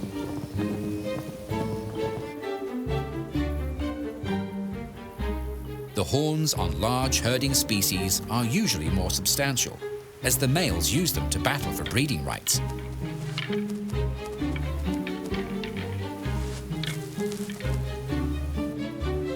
To protect their skulls, the horns are often fused in the middle with what's known as a boss, a solid plate of horn.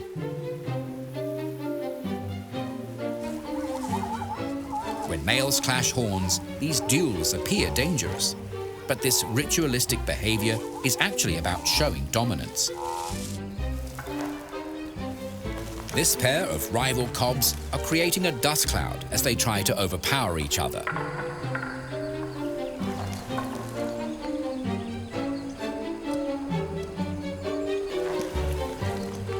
It's an even match.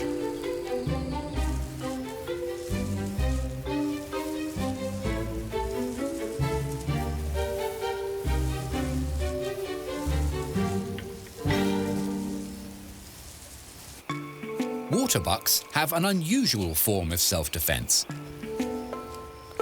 Bad body odor. Their stench effectively repels lions. It's a clear, strong signal to stay away. Antelope use smells to communicate with each other as well. They spread their messages using the secretions from a pit in front of their eyes, a preorbital gland.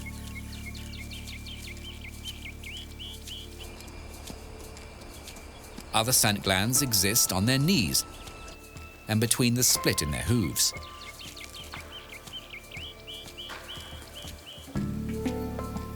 Smells can mark out territory or simply inform herd members of their presence.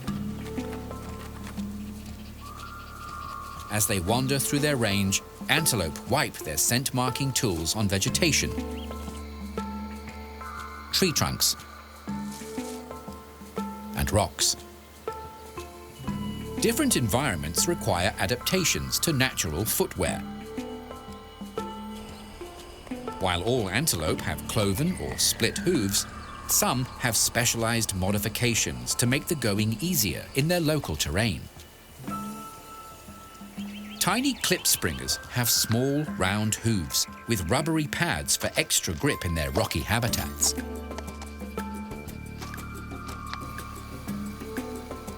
To keep them steady in the mud, lechwes have elongated splayed hooves.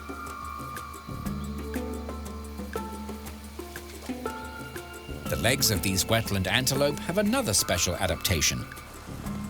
They're coated in a water-repellent substance, reducing drag when running through the shallows.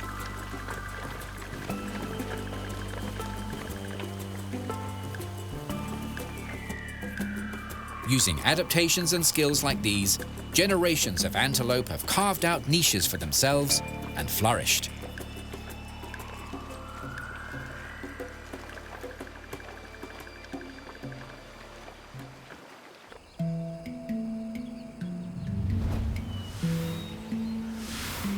Antelope belong to the bovine family, a group of mammals that began to appear in Africa and Eurasia 20 million years ago. The first bovids were small woodland animals, similar in size to modern gazelles.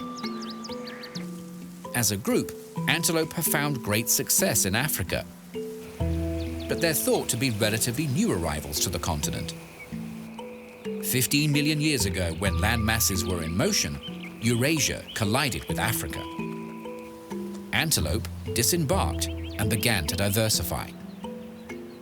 Local vegetation reacted to their arrival. Researchers have discovered that thorns began to evolve on African plants, like acacia trees, in the same time period, to defend themselves against medium to large browsers, like kudu and impala.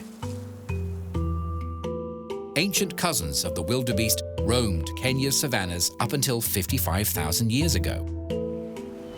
Antelope have numerous close relatives, with roughly 140 bovid species, all even-toed ungulates. They range from large mammals such as bison, buffalo, and muskox, through to goats and sheep. Like their antelope cousins, these horned creatures favor grasslands, their ruminating stomachs helping them digest the greenery. Amongst bovines, the family resemblance is strong, as are the members of this ancient group of resilient beasts.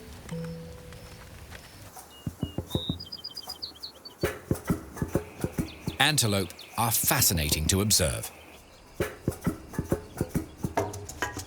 Each species having their own individual behavior patterns. In general, they are not the most intelligent creatures. Their diet is thought to explain this. As herbivores, antelope have no need to chase their food. Quick wits and cunning are not required. Being vegetarians, they are low on the food chain, making them vulnerable to carnivores. To compensate, the majority of antelope gather in herds.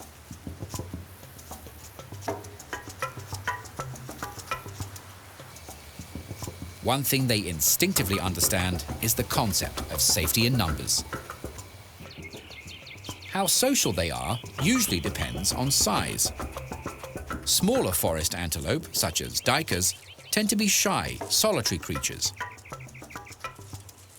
These dainty mammals are named for their habit of darting into dense vegetation when startled. The word duiker means dive in Afrikaans. In comparison, impalas will herd together in large numbers, up to 200 animals. These mid-sized antelope divide themselves up into breeding groups, territorial males, and bachelor herds made up of juvenile, subadult, and mature males. The older they are, the higher their social status.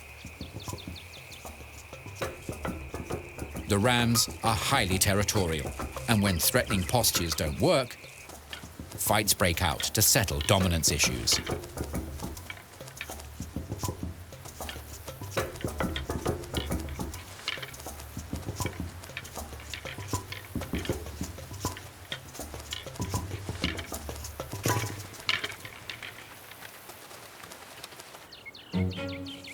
Impala are active during daylight hours, spending their time foraging for food, resting, especially when the sun is at its peak, and grooming.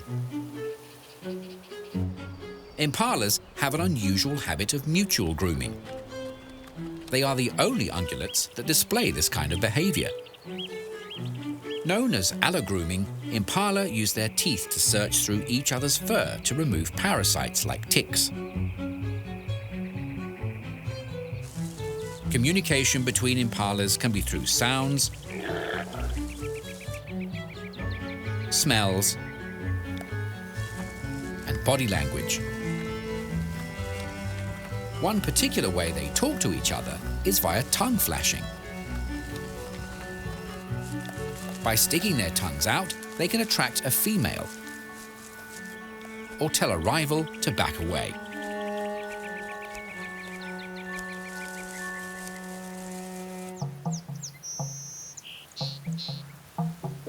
Another sizable antelope is the nyala. They're active during the cooler parts of the day, early morning and late afternoon.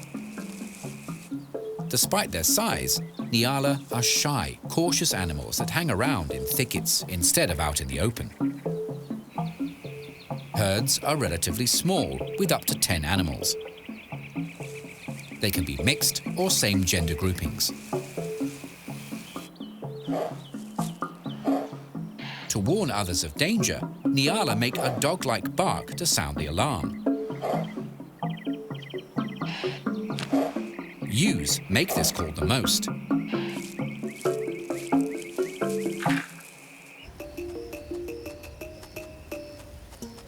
One kind of antelope known for its advanced social behavior is the topee. Herds can have 15 to 20 animals or number in the hundreds when conditions allow. In some regions, a male topee and a group of females can make up a herd. Other places see large groups of females wander together, which pass through numerous small territories held by males, called stomping grounds. These glossy-coated antelope have a habit of standing on termite mounds, like sentries. From these high points, topee can scan the horizon, looking out for potential mates and any trouble.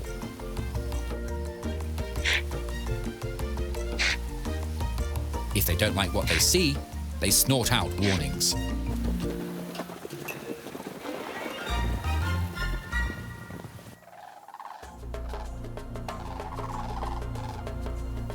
When breeding season comes around, male lechwees gather on what's called a lecking ground and put on a show.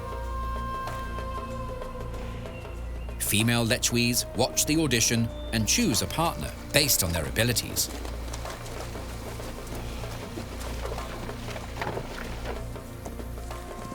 Another fantastic talent performed by various antelope is pronking.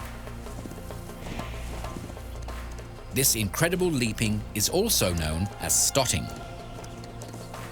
A behavior thought to be a defiant signal to predators that an animal capable of this action would be difficult to catch.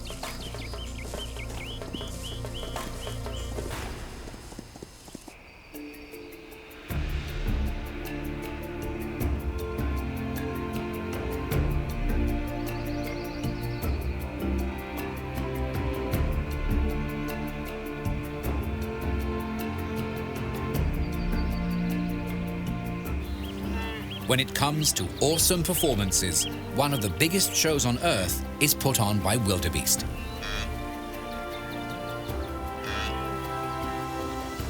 Their annual migration is known as one of the 7 new wonders of the world.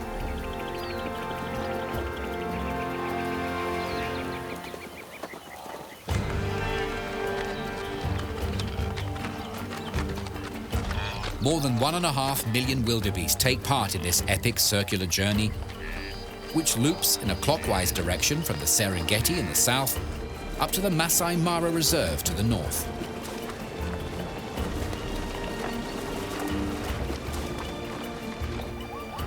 Joining the massive crowds of wildebeest are hundreds of thousands of gazelle, zebra, and countless other animals of the plains. The reason for this natural phenomenon is simple: the ongoing search for good grazing.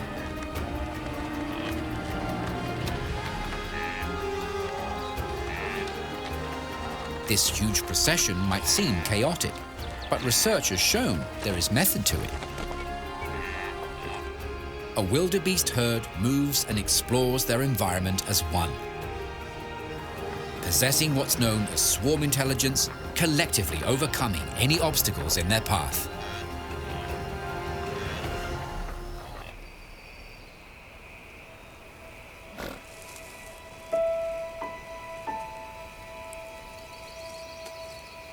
The calving season happens during the journey, with 500,000 baby wildebeest joining the ranks.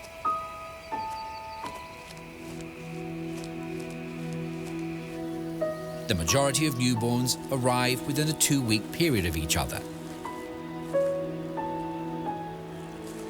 Minutes after their birth, calves can stand,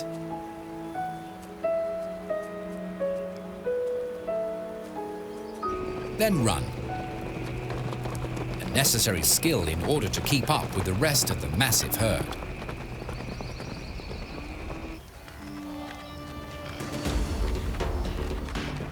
Predators follow the hordes and take advantage of easy pickings.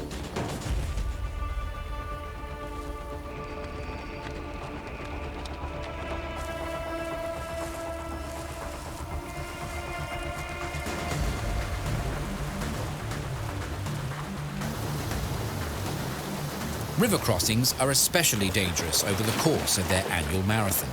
The megaherds of wildebeest have to negotiate too.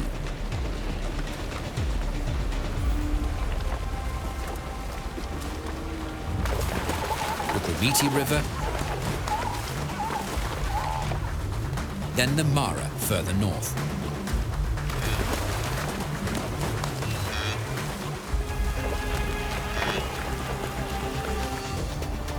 Hungry carnivores are one threat. Being trampled is another. As the masses funnel down steep riverbanks into the current. By this stage, the calves are a few months old and must take the plunge with the rest of their clan, or be left behind. It's a frantic aquatic scramble, survival always the incentive. For those that make it, the reward is simple: lush grasslands. Out of the massive crowds that set out, an estimated 250,000 wildebeest perish during the annual trek. Lost to exhaustion, sickness, predators, and drowning. All up, the Great Wildebeest Migration is approximately a 2,900-kilometer round trip. The longest overland migration taken by any group of animals on the planet.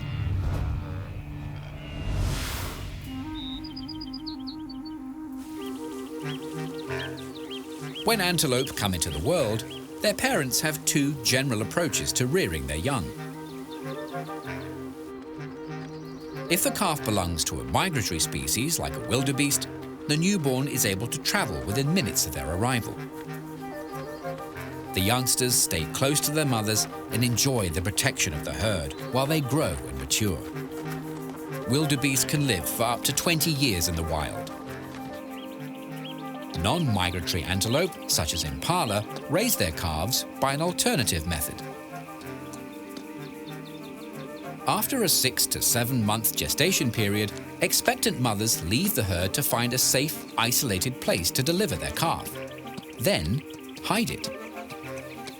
Births tend to occur during the middle of the day, a time when most predator species are resting.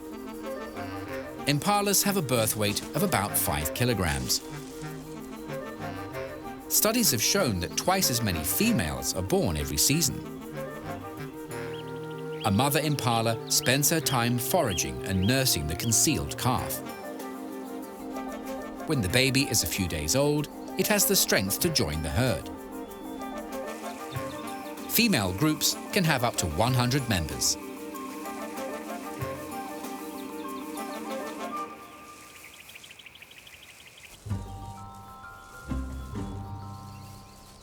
Before long, the calves join a creche or nursery group which feed, play and move around together. The first few weeks are when young impala are vulnerable to attack. Half are lost to predators during this time. Sticking close to the herd offers them some security. Impala calves are weaned off their mother's milk by the time they're 4 to 6 months old. At this age, young males are forced out of their mother's group. Instead, they hang around the edge of the herd until they're allowed to join a bachelor group. Up to 60 males can congregate together. Young impala reach maturity by their first birthday. The two genders are easy to distinguish, as only rams develop pairs of S-shaped horns, which can grow up to 90 centimeters in length. In addition, rams are slightly larger in size and build when compared to impala ewes. Females can begin to breed from the 18-month mark, while males have to wait until they're capable of holding their own territory to start mating. This can take 5 or 6 years.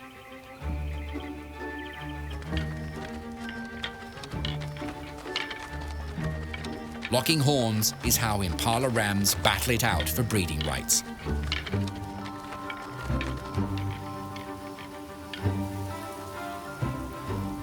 The prize? Seeing their genes passed on.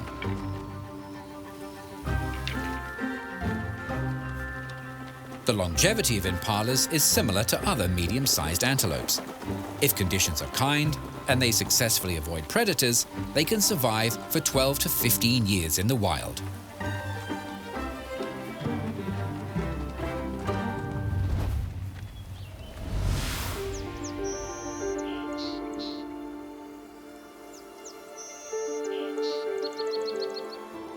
The word antelope might conjure a vision of mammals roaming the plains, but grasslands are only one type of habitat that support this diverse group. In general, species that inhabit open plains are migratory. By following the rains, they have a constant lush food supply.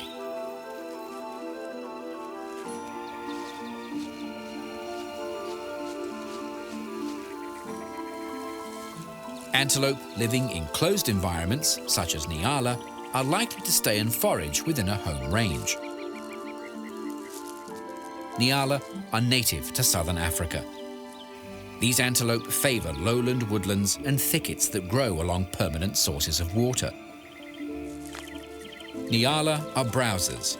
Leaves and fruit are their staples. During the rainy season, grasses are also on the menu.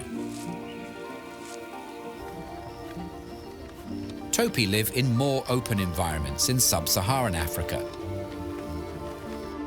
Savannas, floodplains, and semi-desert regions can all host topi. These selective feeders are fussy. They only eat the freshest grass and avoid both young shoots and mature leaves. If vegetation is green, they have no need for additional moisture. However, when dry grass is their only option, topi will drink.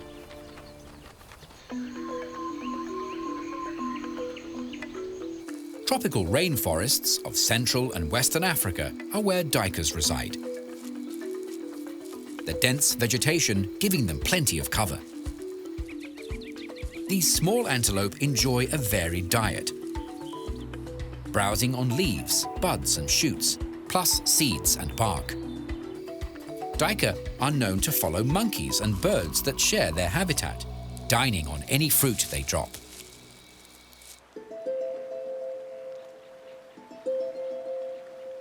Marshlands can also be welcoming to antelope. Being semi-aquatic, lechwes are right at home in the floodplains of southern Africa. The water offers them safety and sustenance. Aquatic plants their favorite. Lechwes are known to wade in up to their shoulders to grab a bite to eat.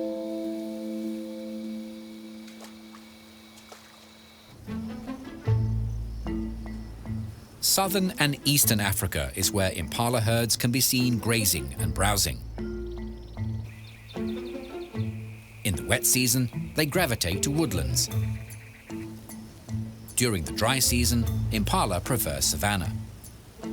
Tall grasses and impala do not mix. These wary creatures avoid vegetation that can conceal the predators that stalk them. Antelope play a range of vital roles in their environment. As herbivores, they are prey for higher consumers in the food chain. Without antelope, the carnivores of Africa would certainly struggle. Scavengers and decomposers also make use of their nutritious remains.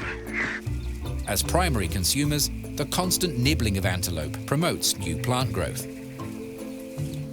As they wander through their environment, they act as mobile fertilizers and seed dispersers.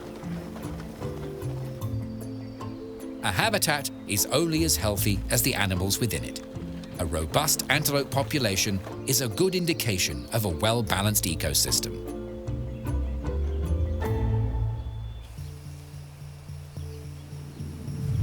Culturally, antelope have been making an impact for centuries. In West Africa, the Dogon people perform traditional mask dances. Those depicting antelope are popular. These animals are admired for their beauty and strength. The Cederberg Wilderness area in South Africa has thousands of rock art sites. The San or Bushmen are responsible for these ancient images. The oldest thought to be 6,000 years old. Antelope are featured in many, the eland in particular having great spiritual significance.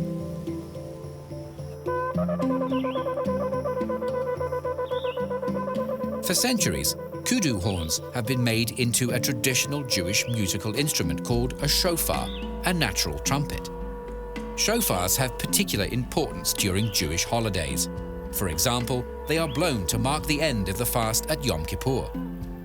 In the past, antelope were common symbols in heraldry, curious versions of them adorning many coats of arms. Some species have come to represent proud nations. The springbok is an icon of South Africa, while the gemsbok is the national animal of Namibia. Antelope can also be seen on currency and postage stamps. Their natural beauty is also a major drawcard for tourists, eager for the chance to see them in the wild. Aside from local economic advantages, first-hand encounters boost the public profile of antelopes. These memorable experiences hopefully raising awareness about these animals and the need to protect them and their environment for generations to come.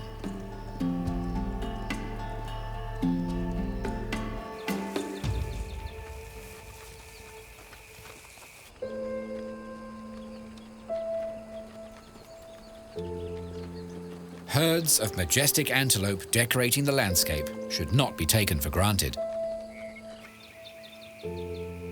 Out of the vast number of antelope species, researchers believe that only 33% have stable populations. On a positive note, springbok and black wildebeest numbers are on the rise. Years of civil unrest, overhunting, habitat loss, plus human encroachment into what remains of their habitat.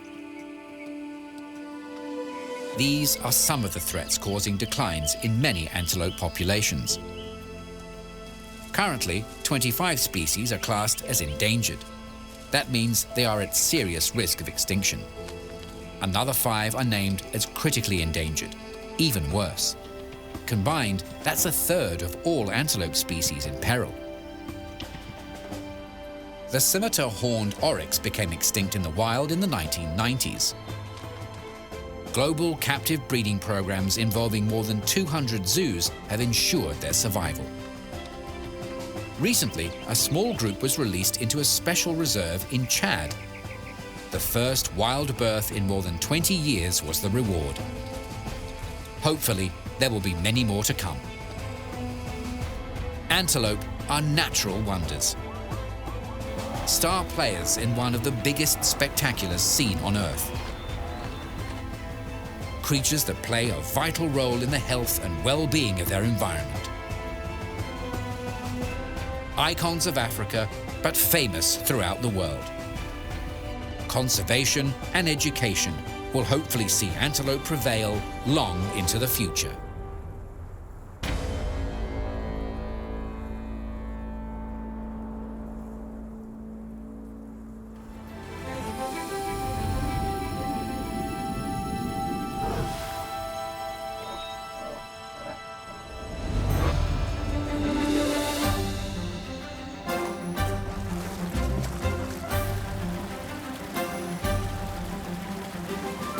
Bears.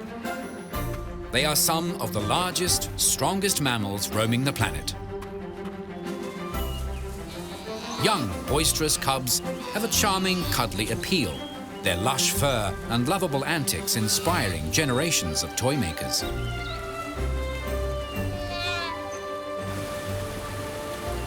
As adults, however, bears are daunting. Their impressive size and formidable presence commands respect. In times past, some cultures feared bears to the point that it was taboo to call them by their true name, Arcto. To avoid summoning these dangerous creatures, the superstitious would use safer, descriptive terms, such as bear, an Old English word meaning the brown or dark one. Antarctica and Australia are the only continents that bears don't inhabit.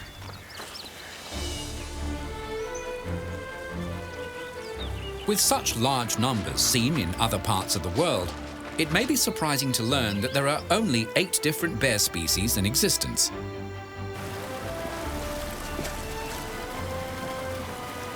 As a group, bears are often described as dog-like. This resemblance can be seen in their muzzles. Other standard features include thick coats of fur, large paws with long claws, small round ears, plus short tails. Together, these traits combine to form one awesome beast.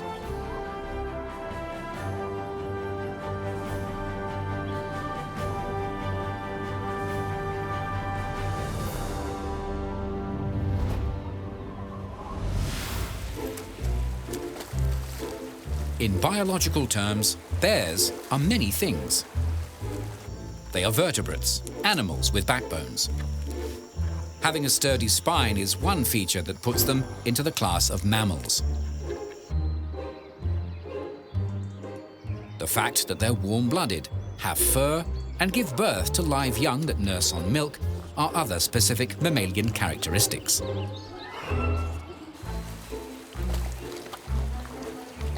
The next rung of the taxonomic ladder has bears placed in the carnivora order.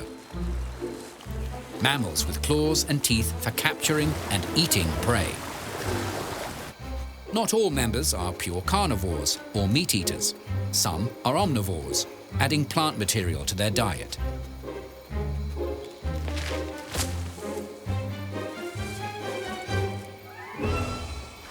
The caniforms are a suborder, a name that means dog-like.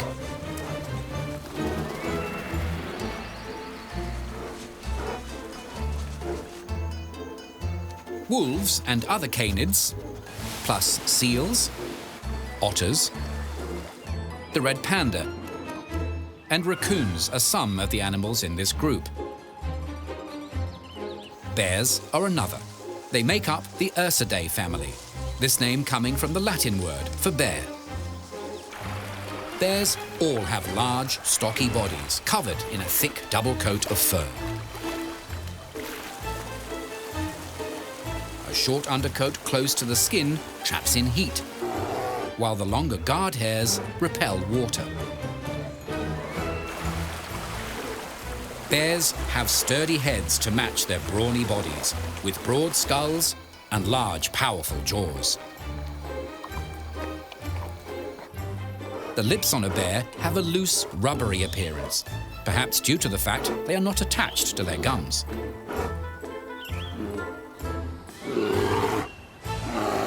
Inside their mouths, bears are equipped with large canine teeth, which are more for defensive displays than dining. Flat molars crush their food.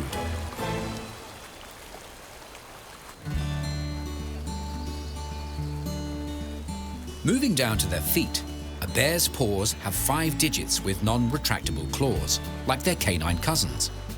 Those on the front paws are longer than the hind sets.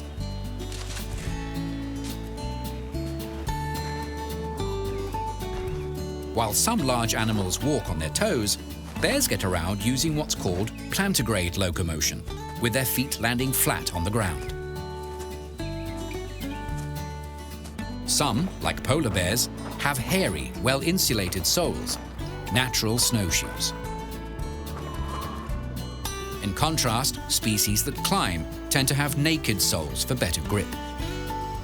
The claws on climbing bears are strong and curved, better for wrapping around tree trunks.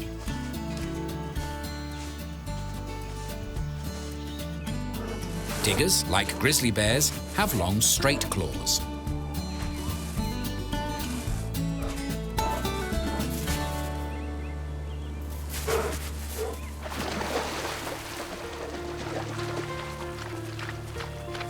A common warning is to never run from a bear. As predators, they will chase, and knowing they can hit speeds over 60 kilometers per hour, there is no point.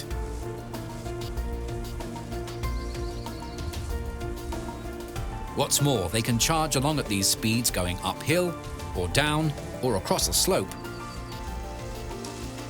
Up in the trees, bears can be equally zippy.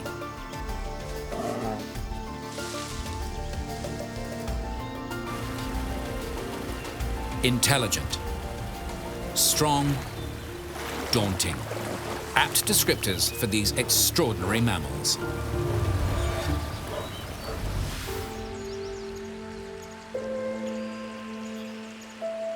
The world's 8 bear species can be found in a wide variety of habitats throughout the Northern Hemisphere and in a few regions to the south of the equator.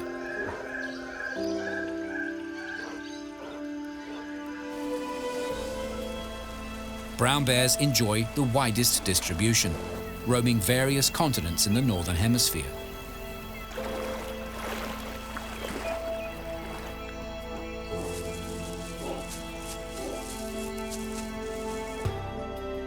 The largest member of the family is the polar bear. Males, or he-bears, can weigh up to half a ton. The largest ever recorded was twice that. Females, or she-bears, are roughly half the size of the males.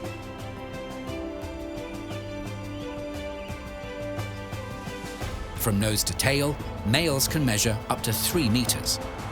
On all fours, they stand about a meter tall. When they rear up onto their hind legs, their immense size becomes fully apparent.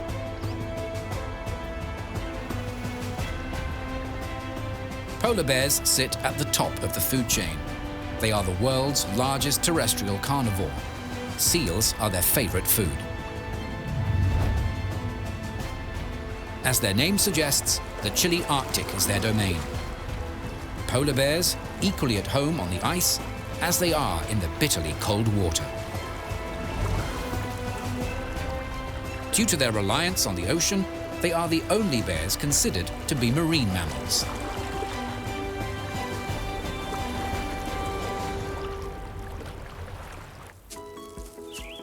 The next largest members of the family are brown bears. There is no mistaking these mammals are bears. Their scientific name, Ursus arctos, makes sure of this. Both words mean bear from Latin and Greek respectively. They are a diverse group with more than 10 subspecies inhabiting regions in Europe, North America, Asia, and the Middle East. Despite their name, brown bears can have a variety of coat colors, ranging from pale cream to dark brunettes.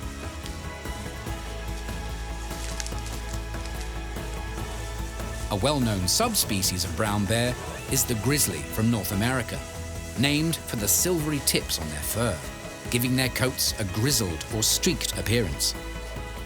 They can be distinguished from other brown bears thanks to a large hump on their shoulders.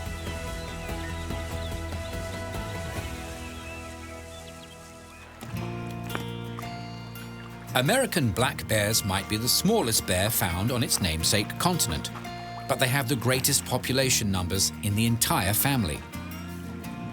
They range from Canada down to Mexico. Mature black bears can grow to a length of 2 meters. Compared to brown bears, they have longer ears and smaller shoulder humps.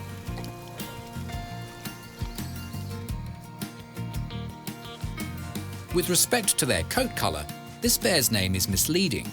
They apparently come in a greater range of hues than any other North American mammal. East Coast black bears tend to be darker, while their West Coast cousins display lighter shades. The Kermode bear from islands off British Columbia in Canada is an extreme example. Also known as spirit or ghost bears, these individuals are not albinos. Like other black bears, they have dark noses and paws. The pale coat of a spirit bear is the result of recessive genes at work. If both parents have these genes, their cub develops a white coat. In this isolated population, approximately 1 in 10 black bears will display this rare, unusual trait.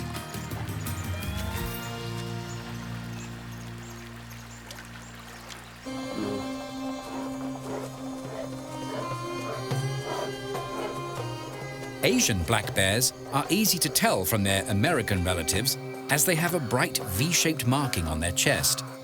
Sometimes called moon bears, these mammals are found in mountainous forest areas.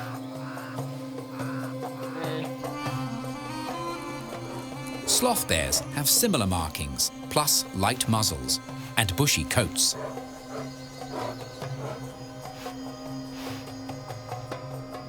These mammals are found in Sri Lanka and India, plus in northern regions such as Nepal and Bangladesh. Spectacled bears are the only species native to South America. These mid-sized bears are named for the white fur that surrounds their eyes.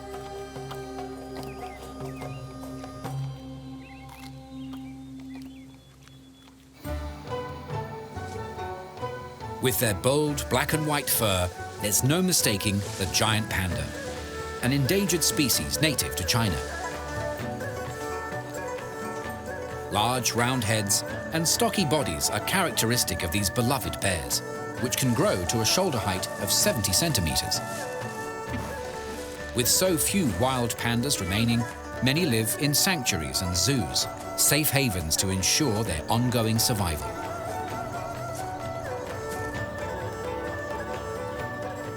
The 8th member of the bear family is the sun bear, the smallest of their kind, similar in size to a large dog. Like some of its cousins, this bear has a chest patch. Theirs looks like a rising sun.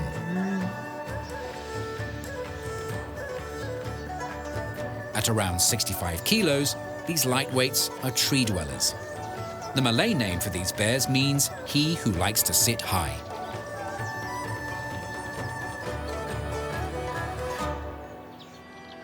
One bear-like creature that also likes to sit high is the koala.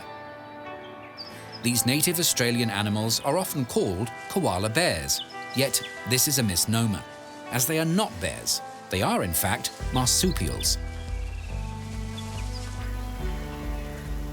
Red pandas are also not part of the bear family. Taxonomists have placed them in their own unique group.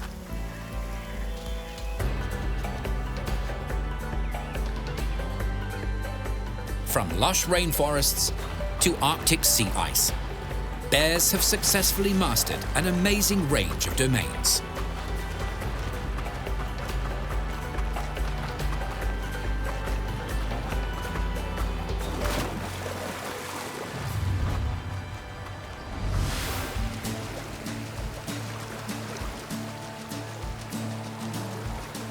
Bears are intelligent mammals, rivaling the great apes.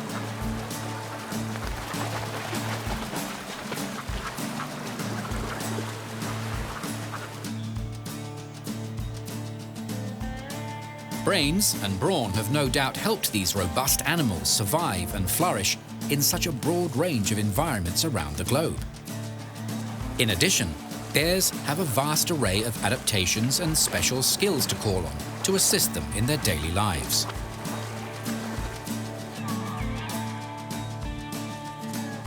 One of their best assets is their fur. These lush, dual-layered coats have a variety of functions. One is to keep the bear warm. Bears are further insulated by a layer of fat under their skin. On a polar bear, that layer can be 10 centimeters thick. To the eye, their dense coats appear to be white or cream, but the individual strands are actually translucent. This allows sunlight to penetrate their fur and be absorbed by their black skin. A polar bear's fur demonstrates another important role played by their coat: camouflage. In their icy environment, these massive predators can blend in and sneak up on any potential meals.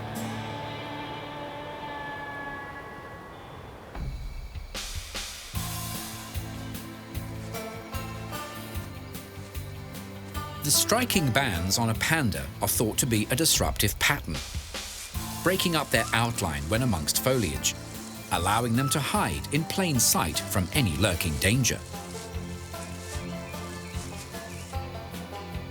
There is a theory about the chest markings on species like sun bears and sloth bears. When fighting, they could make them seem larger to their opponent.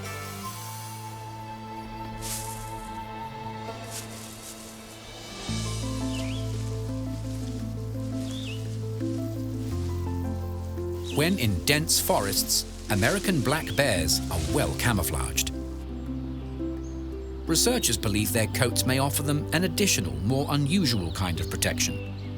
Dark fur is rich in a pigment known as melanin.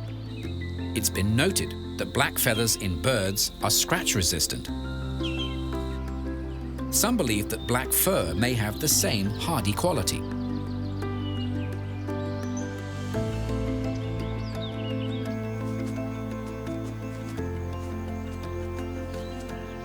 Strong claws are another vital feature. For climbing species, they can grip into tree bark.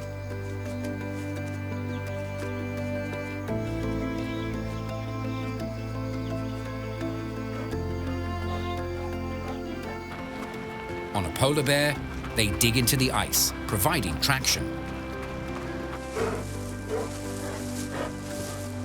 Claws can also help a hungry bear dig out a meal or hold prey.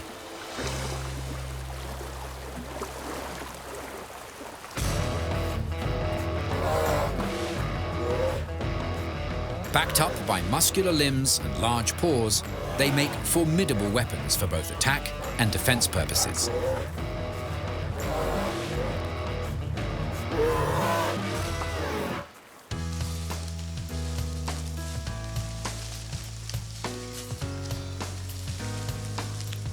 The flexible front paws of a giant panda have a special additional feature: an opposable thumb-like structure. This enlarged wrist bone is useful for holding and manipulating their favorite food, bamboo.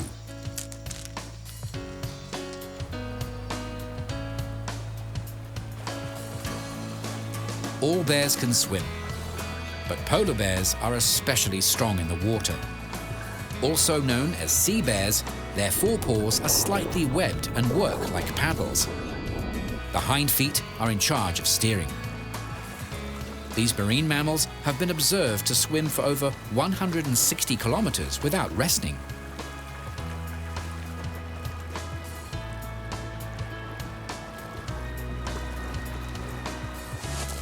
Polar bears' front paws make excellent snow shovels as well, perfect for carving out a den in a snowbank.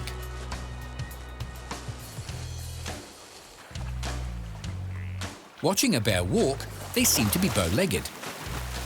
This does not hinder their gait. Instead, their curved limbs give these large mammals good balance.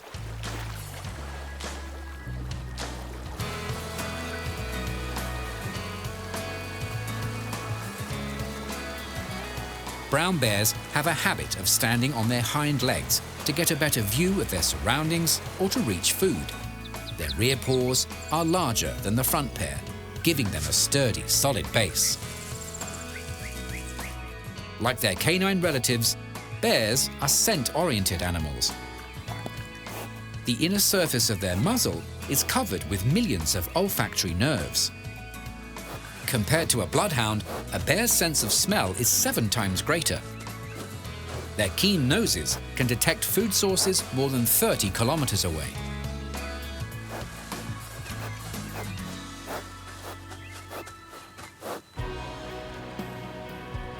A polar bear can smell a seal below a meter of ice.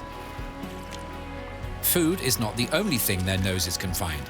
They can sniff out potential mates, locate their cubs, and sense any approaching threats. A bear's hearing is also superior, similar to that of a dog, including a sensitivity to high-pitched noises.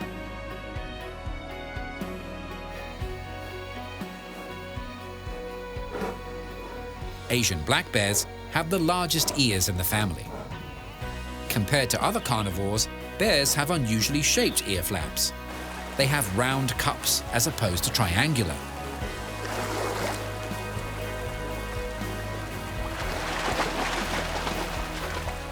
On every species, except pandas, the ears can rotate and focus in on interesting sounds.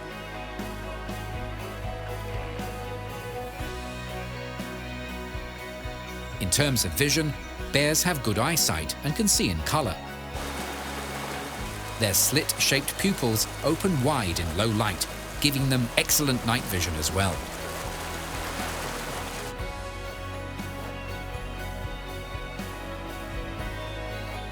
Thanks to their acute senses and clever adaptations, every bear is well equipped to tackle life's challenges.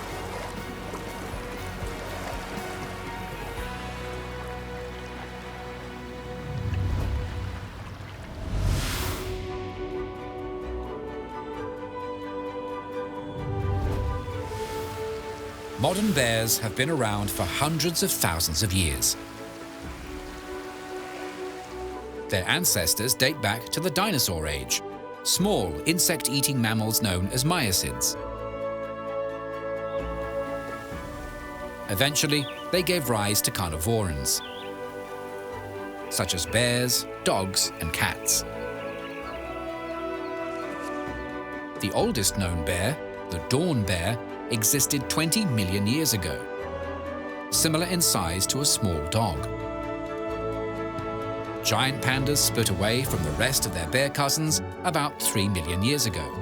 One of its earliest ancestors was the pygmy giant panda, half the size of its modern counterpart.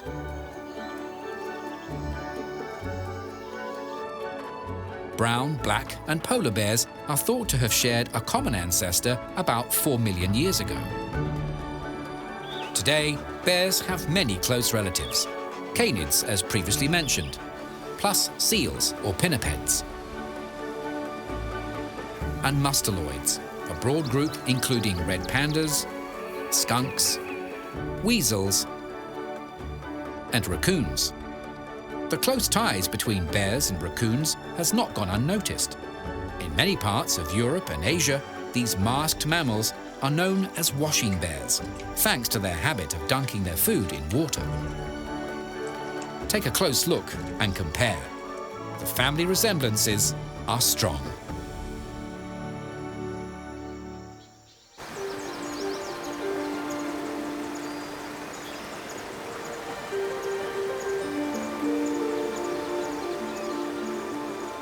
Spend time watching bears, and they will gradually reveal a fascinating array of natural behaviors.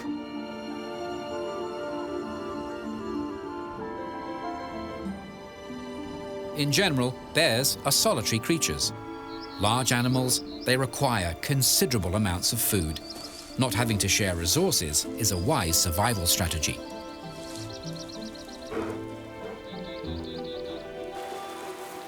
An obvious exception to this is seen with mother bears caring for cubs.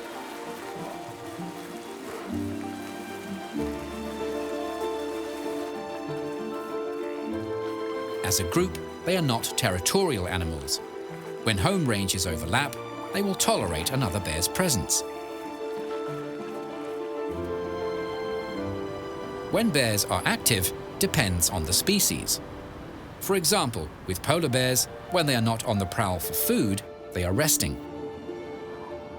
Day and night are terms that don't apply to these animals of the Arctic. Depending on the time of year, they are either in total light or complete darkness. In a 24-hour period, polar bears will sleep for 7 to 8 hour stretches, with additional naps. Conserving energy for the next hunt is a top priority. If polar bears do encounter each other, the smaller of the two will usually back off and leave.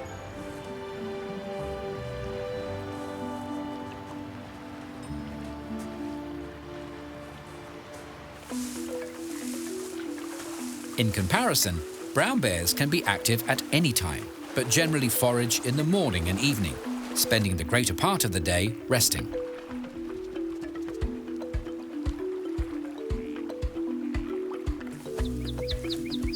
Seasonal changes in food supplies can be highly motivating. Brown bears are known to travel great distances to browse plentiful berry crops. Regions with salmon-rich streams are also on their internal radar. When food supplies are abundant, these bears become more social, coming together in large numbers, foraging in family groups.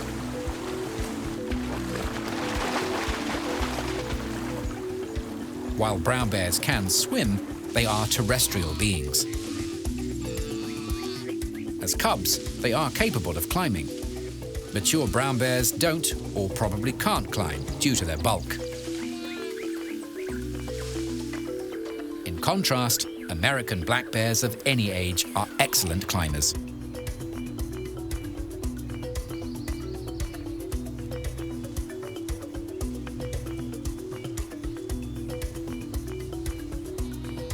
Mother bears often leave their cubs in the safety of babysitter trees while they forage below.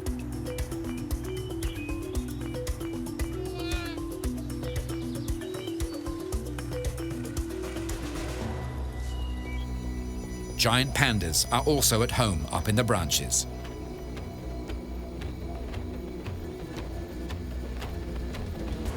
Asian black bears have a habit of making nests high in trees, squashing down branches to create a leafy platform to rest in.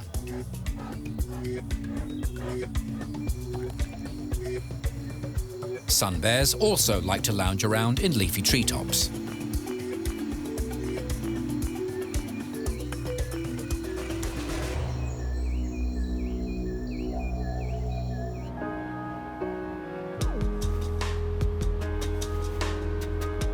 Bears living in cooler climates are often said to sleep through the winter to avoid extreme conditions and low food supplies. While this behavior is often called hibernation, this is a misconception. Instead, these animals slow down and enter what's known as a state of torpor. True hibernators drop their heart rates and body temperatures to match their environment. They will not rouse, despite loud noises or if they're touched. In contrast, an animal in torpor has a slow heart rate, but their body temperature stays relatively high, and should the need arise, they can wake up quickly and easily.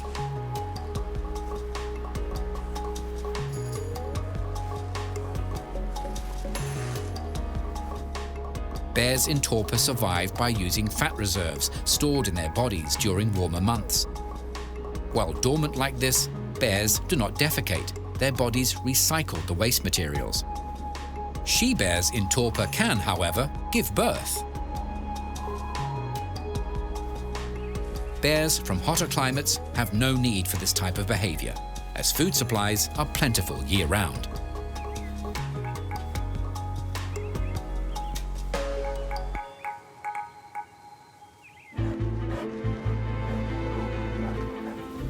While bears aren't territorial, they do wrestle.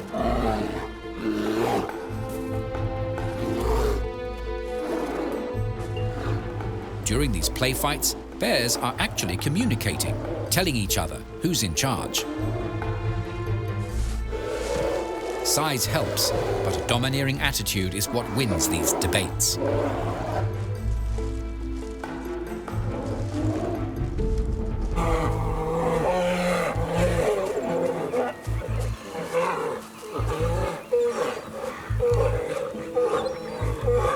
Growling adds to the show.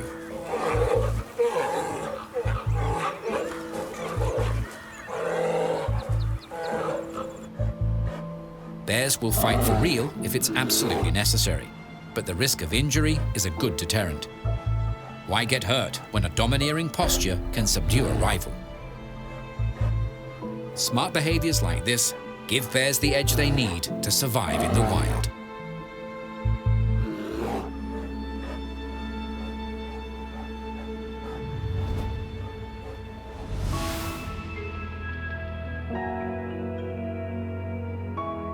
Getting the chance to see a bear right from the start of its life is rare. As rare as this sun bear and her newborn. In captive breeding situations, baby sun bears arrive after a gestation period of 3 months. Being a vulnerable species, every cub is precious. Here's the same cub, a few weeks on. With plenty of care and attention, it's progressing well.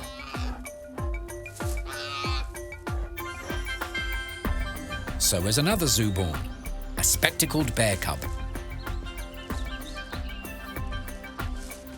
After exploring down on the ground, this adventurous youngster is taking things to a new level.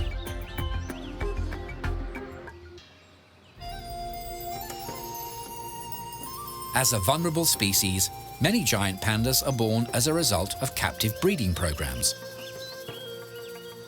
Every effort is made to ensure these special babies have the best start in life.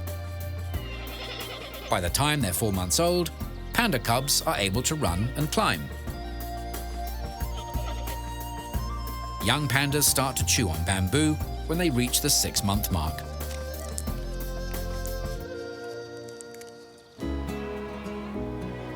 Up in the Arctic, polar bear cubs don't emerge from their warm dens until they're roughly 3 months old.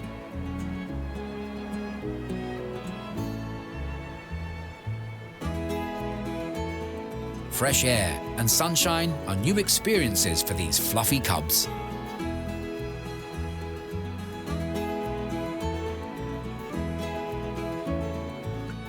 Polar bear milk is rich, up to 36% fat.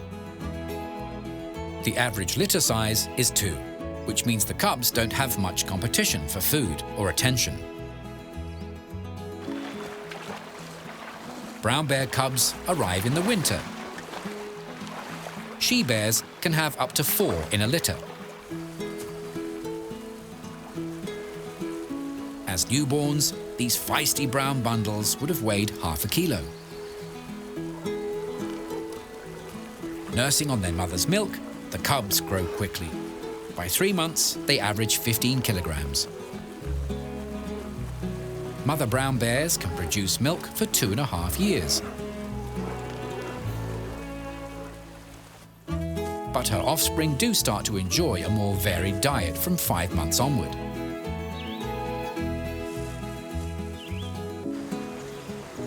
Mother bears alone raise their cubs. By watching her, they learn vital life skills, such as fishing. Patience is the key. Finally, fresh salmon is on the menu.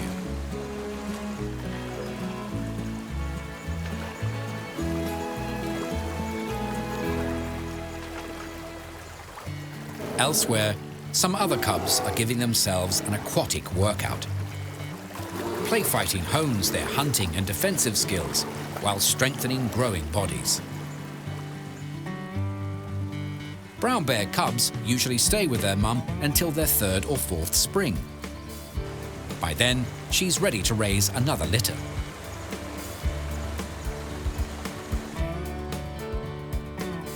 Young brown bears can start breeding sometime between their 4th and 6th birthdays. They do, however, take a decade to become fully grown.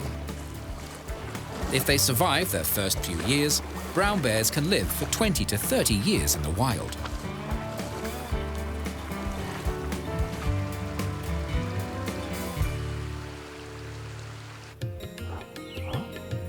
In the wilds of India, a mother sloth bear is enjoying some solitude, while her cubs wrestle amongst the rocks. Sloth bear cubs start to explore the wider world when they're 9 to 12 weeks of age. These shaggy mothers offer their babies an unusual form of transport. Sloth bears are the only bears that carry their young on their backs. Cubs cling on to an extra clump of back fur, known as a saddle. Baby sloth bears enjoy the free ride until they're 6 to 9 months old.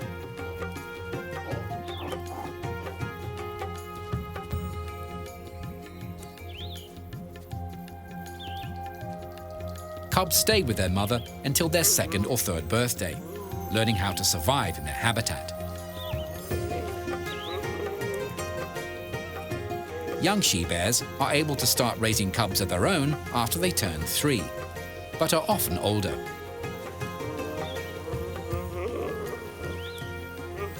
In the wild, sloth bears have a life expectancy of 20 to 30 years.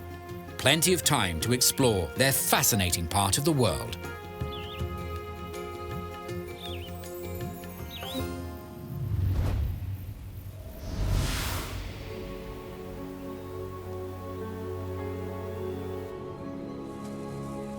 Every bear species has its own particular needs when it comes to habitat and diet.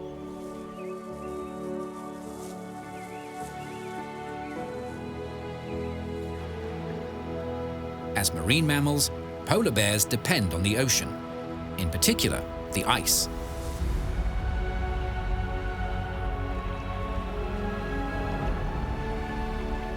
They need it to hunt from. The edges of the pack ice or cracks along it are prime locations. Anywhere a seal might surface.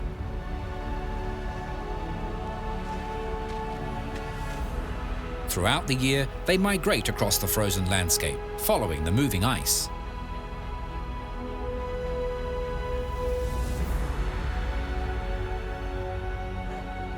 Polar bears have stamina.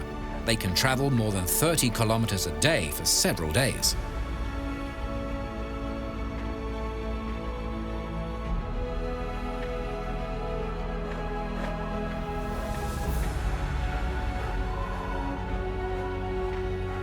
Diet-wise, polar bears are the only pure carnivores in the family. Their stomachs can hold about 70 kilos of meat. One seal can provide a mature bear with sufficient energy to last them 8 days. Ringed seals are their main prey. Other seals, plus walruses, seabirds, fish, and carrion also make up their diet. For the moment, this bear has an entire whale carcass to itself. Sometimes a polar bear will only eat an animal's blubber. In their harsh environment, fat has a higher value than meat, as it adds to their own insulating layer. After a hearty meal, polar bears will groom. Rubbing themselves on the ice is an easy way to clean their fur. These cubs have already mastered this valuable life skill.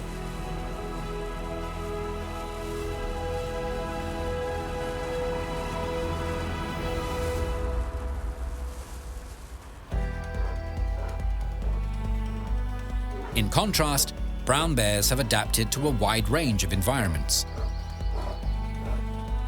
They can exist in open meadows, mountainous forests, even harsh tundra. When they require a den, they can dig one out, using dry vegetation for bedding. Unlike their polar cousins, brown bears are omnivores, animals that eat meat and plant material. Using their claws, they can unearth fungi, roots and insects, plus small mammals from their burrows. As the seasons change, so does their diet. For example, summer is a time of berries, tubers, bulbs, and salmon. Like many anglers, brown bears have favorite fishing spots. They will do what they can to reserve theirs to ensure others can't take advantage of it.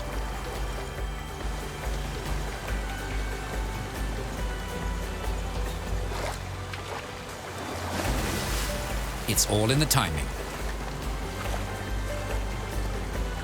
From the end of the summer through to early autumn, brown bears dramatically increase their food intake. This binge eating is known as hyperphagia. Its purpose? To help the bear stack on plenty of fat reserves to see them through their dormant winter denning period.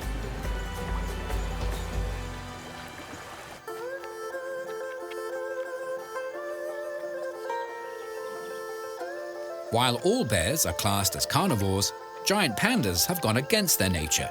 They are vegetarians. In the wild, they live in forests with stands of lush bamboo. Their leafy, fibrous diet is an odd choice. Having a digestive tract designed to break down meat makes bamboo a low-quality energy source. The majority of what they do eat passes through undigested, which leaves them devoting roughly 14 hours a day to eating in order to gain what little benefit they can. 15 kilos of bamboo is the minimum daily requirement.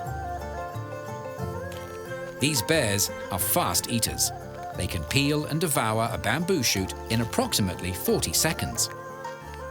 When swallowing, giant pandas have an especially thick esophagus to protect them from splinters traveling down to their stomachs.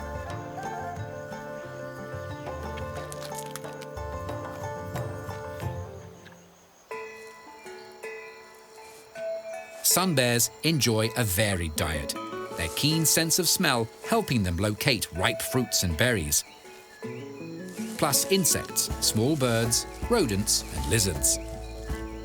Their 10-centimeter long claws are handy tools for ripping into old logs to expose the protein-rich buffet hiding within.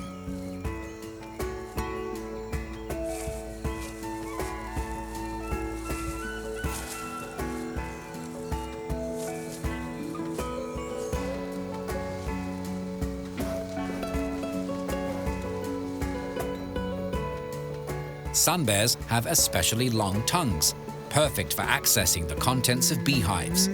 This habit earning these sweet tooths the nickname honey bear.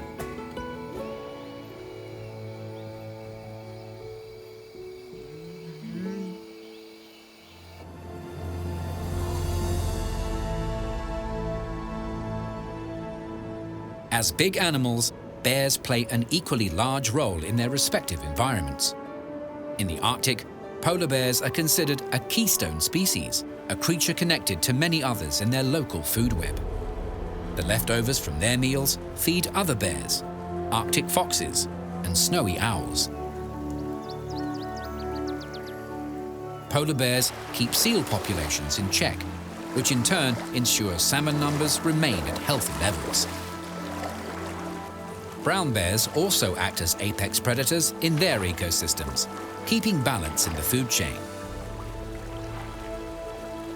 When hunting, they weed out the sick and weak, ensuring the strongest and fittest survive, boosting the overall health of the animal community. Bears also scavenge, cleaning up carcasses that would otherwise spread disease and pollute a locality. With the majority of bear species being omnivores, these large mammals help with seed dispersal and promote new plant growth. An additional gardening duty is fertilization, bears making generous deposits during their travels. In a way, bears are like furry custodians, ensuring the health and well-being of their wild neighborhoods.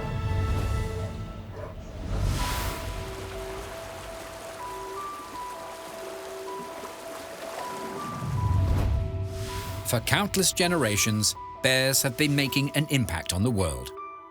In the Northern Hemisphere, they are celebrated every evening, with stargazers picking out the constellations dedicated to these impressive mammals. Ursa Major, the great bear, and Ursa Minor, the little bear. Kermode or spirit bears are naturally eye-catching, but they hold special meaning to some Native American cultures who believe these rare creatures have supernatural powers. Depictions of bears often feature on traditional totem poles, symbolizing hard work, strength, and great love. Culturally, bears were regarded as teachers. It is believed they taught people to collect berries and catch salmon. Finland and Russia hold brown bears in such high regard they are their national animals, symbols of pride and power. In America, the mighty grizzly bear roams the flag of California, where it is also the state animal. In Western popular culture, bears have long been cherished, the beloved stars of countless fairy tales and children's books. While the real thing can be fearsome, the toy versions of these mammals are soft, cuddly, and friendly, bringing a sense of calm and contentment with them. Bears are so adored, some are national treasures, like the giant panda in China. Their striking black and white fur is seen as a natural version of the famous yin-yang symbol. It is believed the gentle nature of pandas is proof how two opposing forces can bring peace and harmony when in balance. In line with this belief, giant pandas themselves are symbols of peace. These distinctive creatures are also popular icons of wildlife conservation groups. Every aspect of pandas is special, even their waste. Their bamboo-rich deposits have been recycled into useful paper products. In recent times, Chinese New Year was extra festive, thanks to the arrival of 17 giant panda cubs. Each precious baby an adorable sign of hope, not only for pandas, but the entire bear family.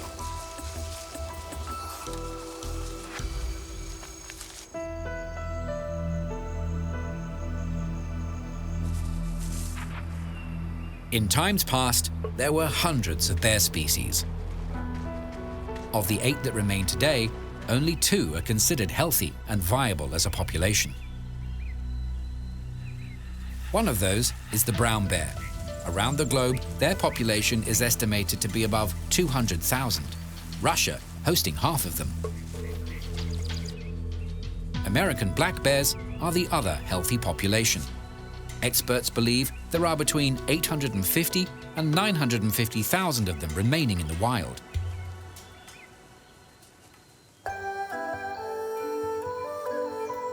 The rest of the bear family are classed as vulnerable. Bears face a range of survival challenges: hunting and poaching, loss of habitat to agriculture and logging, and changes in weather patterns. Over the past 50 years, there has been a major decline in sea ice, directly impacting polar bears and their ability to hunt.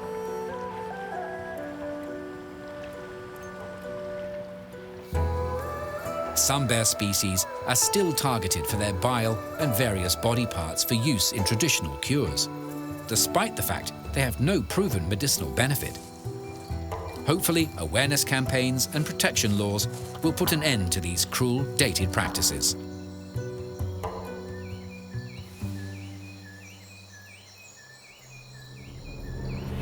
Zoos and sanctuaries play vital roles in bear preservation. They make these majestic animals accessible and heighten public awareness about their plights. Cubs are especially effective ambassadors for their relatives in the wild. Giant pandas are living proof that conservation programs work. At one stage, giant pandas were endangered, but dedication and hard work have brought them back from the brink.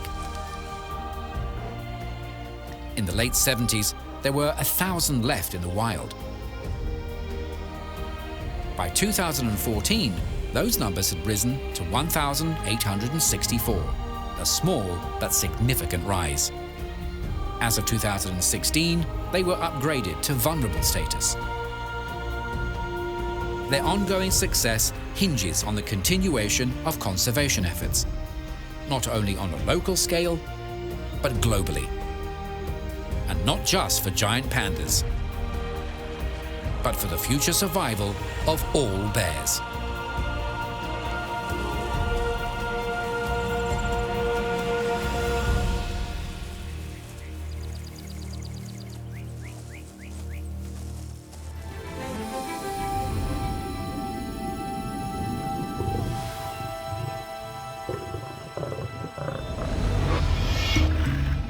Big cats. The largest felines in the world. It's an elite group with only 4 members: tigers, lions, jaguars, and leopards. The determining factor that allows entry into this quartet? A big cat's ability to roar. These impressive mammals are found in Africa, Asia, and the Americas. Apart from their roar, big cats all have magnificent coats, each with their own distinct colors and patterns. Their attractive exteriors are one of many reasons these exotic felines are admired. Natural power, cunning stealth, and remarkable presence all add to the global appeal of big cats.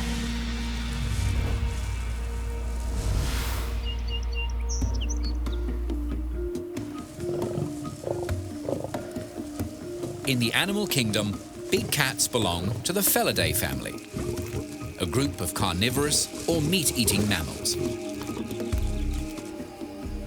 As mammals, female big cats give birth to live young, called cubs, which suckle on mother's milk. Having fur is another mammalian characteristic. How lush the coat is depends on the cat's habitat. Species from cooler climates tend to have thicker fur. It is thought that 38 species of cats prowl the world. Big or small, every cat belongs to one of 2 subfamilies. Big cats belong to the Pantherinae subfamily, while the remainder of cat species belong to the Felinae subfamily. It might be surprising that large cats, such as cheetahs and cougars, aren't classed as big cats. But this is not determined by size. As mentioned earlier, it all depends on whether the cat can roar or not. Some other examples from the Felinae subfamily are servals and bobcats.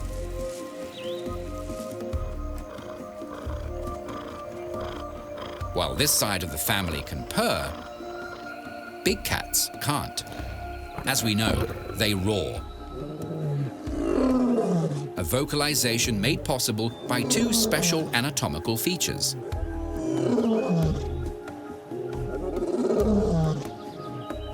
One is a flexible hyoid apparatus in their throat, a combination of bone and ligament. The further it stretches, the deeper the roar. The shape of their vocal cords also makes roaring possible. Theirs are flat and square,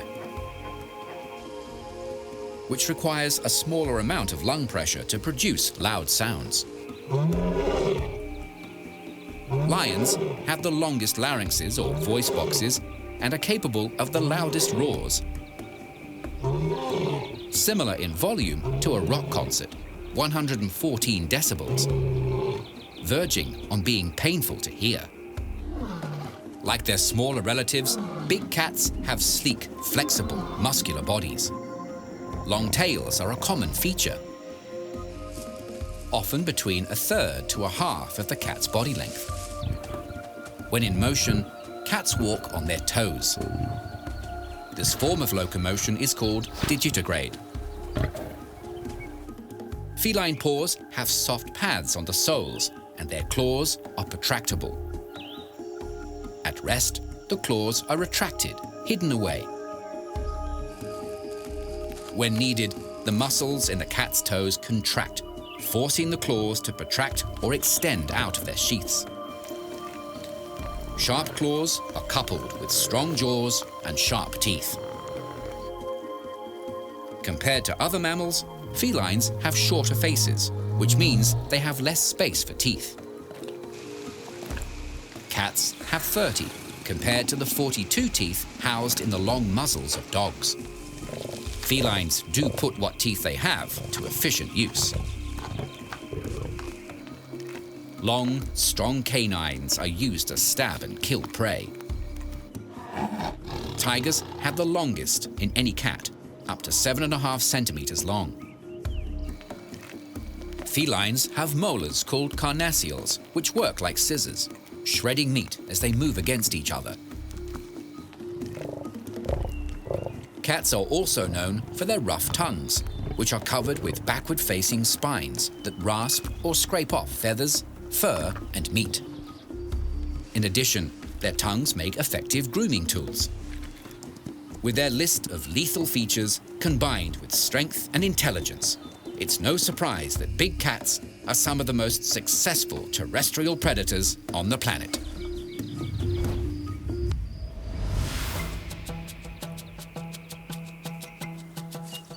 Cats are adaptable creatures and are found on every continent except Antarctica.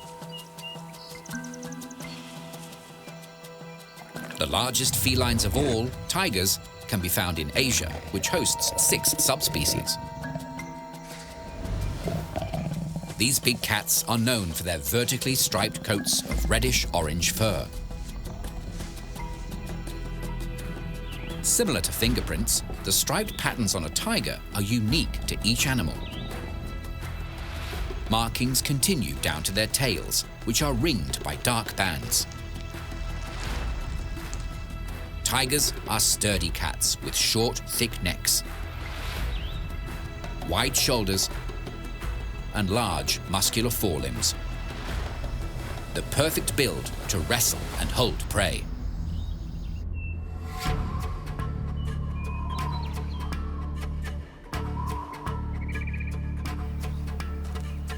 Siberian or Amur tigers are the heavyweights of the tiger world. Males can weigh about 320 kilos. Females are close to half their size. In the wild, these endangered cats persist in Russia's Far East, plus small areas near the border of China, with some possibly inhabiting regions in North Korea.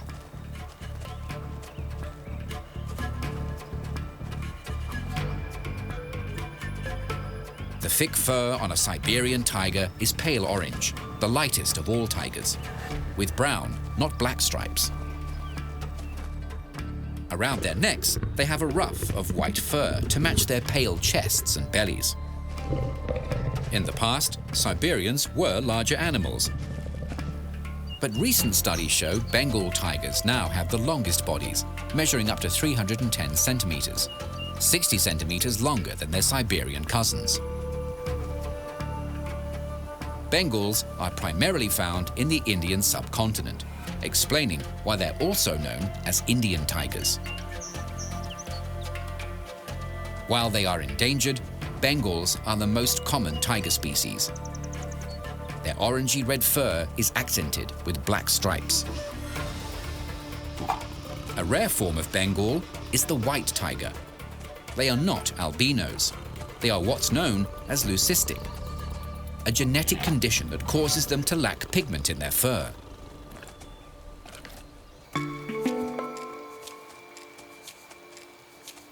The smallest in the group is the Sumatran tiger, a critically endangered species from its namesake Indonesian island. Compared to other subspecies, the stripes on these tigers are much closer together, which is thought to help camouflage these ambush hunters in their forest habitat.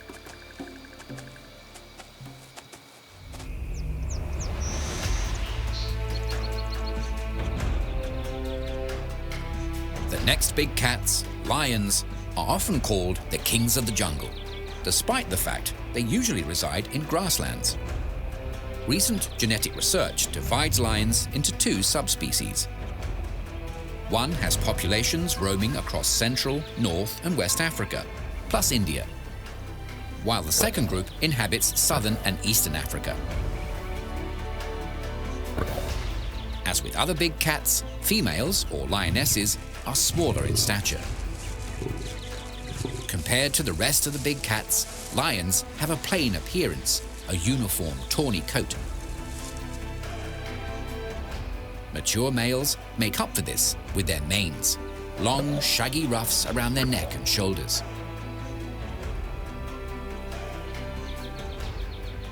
What looks like a furry shield is actually a natural billboard. Like a peacock attracts attention with its showy train, the size and color of a lion's mane advertises his fitness to others.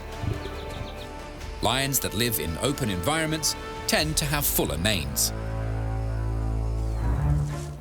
Another unique feature is the dark tassel on the end of their tail. Lions are the only cats to display these special tufts. On lions found in India, these tufts are longer. This population shows some other slight differences to their cousins in Africa. They have a skin fold on their belly, and males have shorter manes.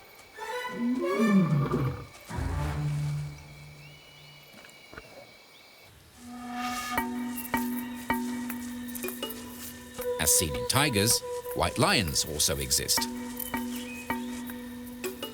Again, they are leucistic.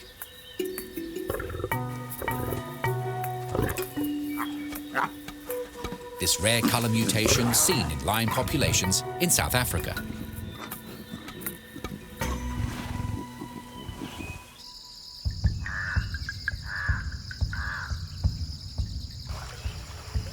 Following lions in terms of size is the jaguar, a big cat native to parts of Central and South America. With a body length of 180 centimeters, they are the largest wildcats found in the Americas.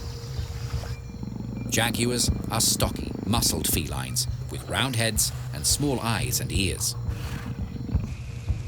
The markings on their golden coats are called rosettes. A jaguar's rosettes have spots in the middle.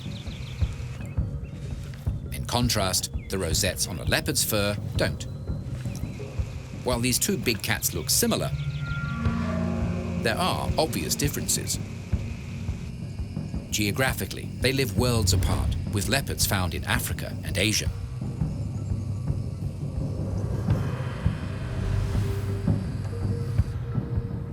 Of the big cats, leopards are the smallest. Depending on where they live, males can range between 37 and 90 kilos. Once again, females have lighter builds. While jaguars are on their own, there are 9 subspecies of leopards. The snow leopard is a separate species altogether. And unlike other leopards, they cannot roar due to the physiology of their voice box, a fact that excludes them from the big cats group. One unusual characteristic seen in jaguars and leopards are individuals with black fur caused by melanism, the opposite to albinism. This genetic mutation results in the increased development of dark pigments in the animal's coat. Whether they are jaguars or leopards, these darkly furred cats are commonly called black panthers. Despite the heavy pigmentation, their rosette markings are visible. No matter what color their fur, the rosettes are like a tiger's stripes. The patterns they make are unique. The big cats, a remarkably diverse group of extraordinary felines.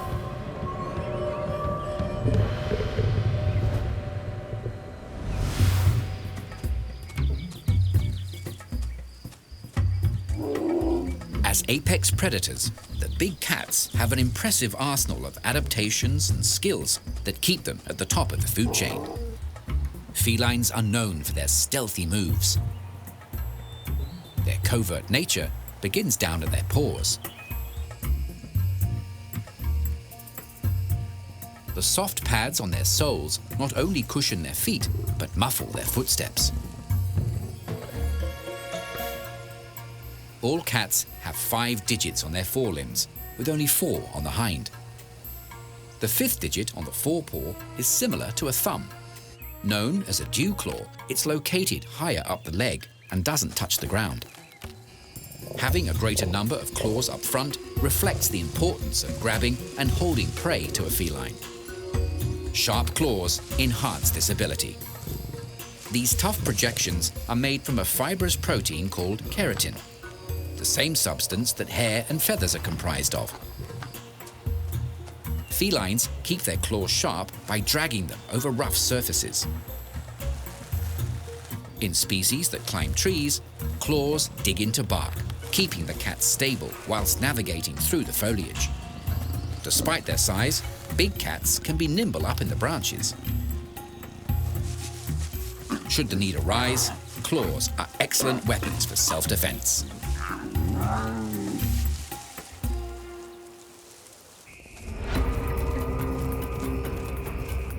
When running, a big cat's claws give the animal traction. Jaguars are the fastest in the group. Over short distances, they can sprint along at 100 kilometers per hour. Lions are not as swift. 80 kilometers per hour is their top speed. Leopards and tigers are slower again, running at about 60 kilometers per hour, half what the fastest land animal, the cheetah, can manage. When running, the lengthy tail of a big cat helps to keep them balanced. Tails make good communication tools as well. Lions use them to signal each other when hunting in a pack. They can also be a visual aid for cubs, giving these little big cats something to follow as they tag along behind their mother. Some cheeky cubs like to use their mother's tail as a swat toy.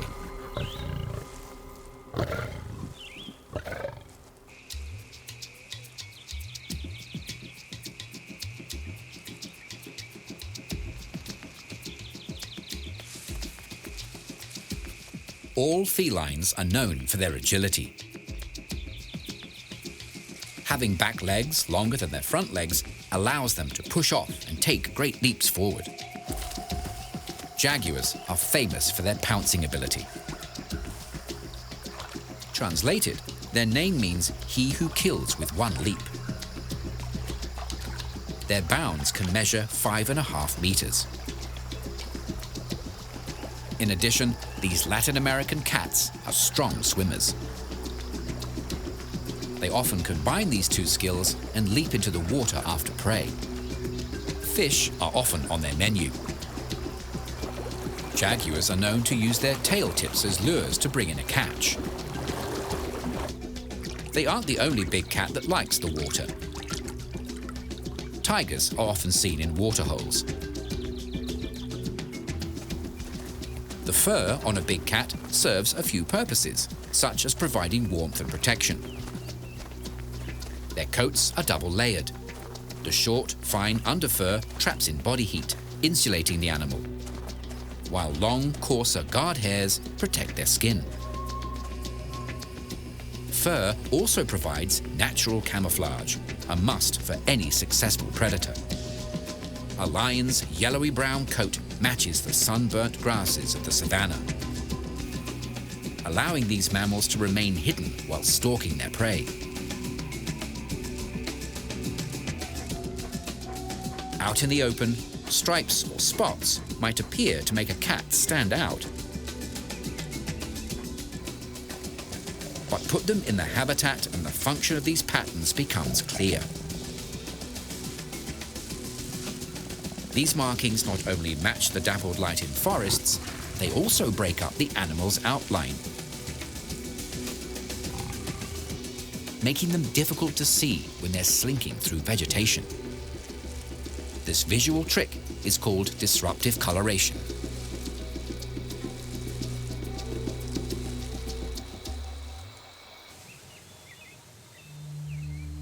Tigers have additional markings on the back of their ears, white circles known as eye spots or ocelli.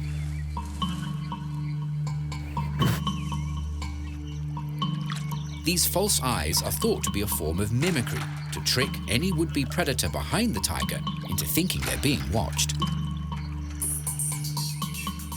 Eye spots are seen on other animals and are thought to work in the same way. In contrast, lions have dark markings on the backside of their ears. Like their tails, they're thought to help hunting parties follow each other when in long grass. The whiskers on a big cat are not there for show. They are all about feel.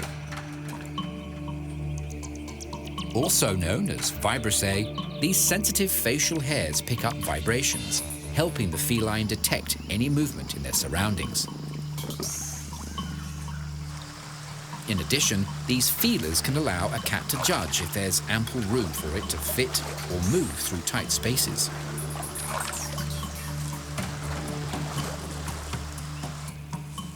On lions, the base of each whisker has a dark spot. The patterns they make are unique. A helpful characteristic for researchers wanting to identify particular individuals. Sense-wise, big cats have good hearing. Their ears can rotate to face the direction a sound is coming from. Lions are able to hear prey that are over 1 kilometer away and can listen out for other members of their family, known as a pride.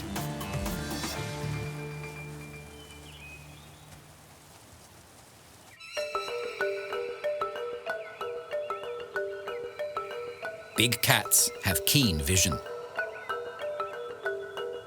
During the day, it is good. Better in low light. Their retinas are packed with large amounts of light-sensitive rod cells. Any faint source, such as moonlight or starshine, is enhanced by these cells,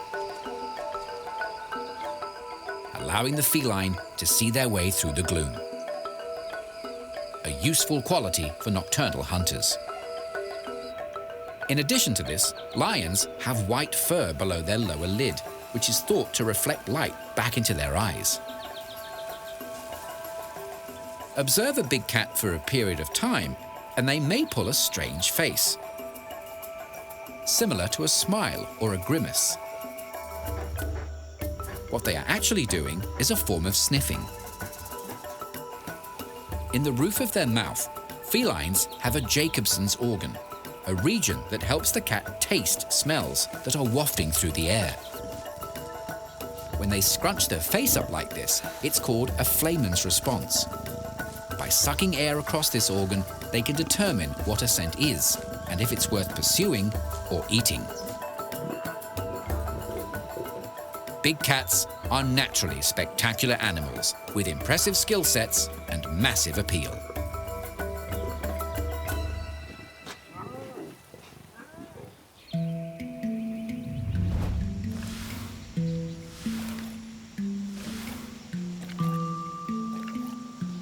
The family tree of big cats has long, ancient roots. The last common ancestor of all modern felines was a prehistoric cat that roamed Asia, Europe, and North America 9 to 20 million years ago. Saber-toothed cats also sprang from this creature. Roughly 10 million years ago, the roaring cats split away from the rest of the pack. Over time, these large felines branched off in different directions. Lions, leopards, and jaguars are closely related. As for tigers, studies have shown they have more in common genetically with snow leopards, to the point that they are regarded as sister species. As members of the carnivora order, big cats have ancestral links with other feliforms, such as hyenas, mongooses, servals, linsangs, and genets. With ties to these animals, plus their numerous feline cousins, the big cats have a fascinating heritage.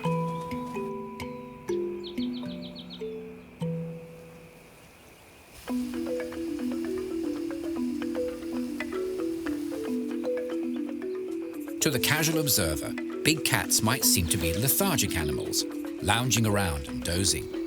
This sluggish behavior is all about energy conservation. By keeping activity levels to a minimum during the heat of the day, these creatures don't waste precious reserves. Big cats are also nocturnal animals, meaning they're active at night. A great deal of their prey rest at this time, a fact big cats take advantage of.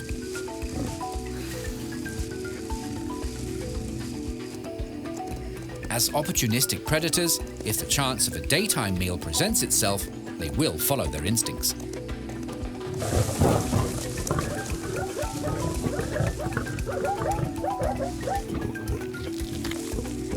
After gorging themselves, these quick digesters return to resting. Lions are known to spend about 20 hours a day napping.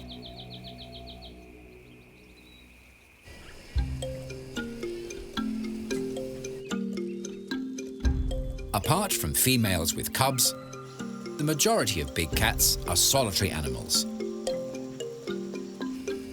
Lions are the exception to this rule. These social felines live together in prides. The average pride is 15 cats, the group comprised of related females and their offspring, plus a minimum of one male. When conditions are kind, prides can support more members. Lush vegetation equals higher numbers of prey. Amongst lionesses, there is no hierarchy. When cubs are around, the ladies of the pride work together to raise them. Teamwork is something lionesses understand well. They are the ones that do a great deal of the hunting.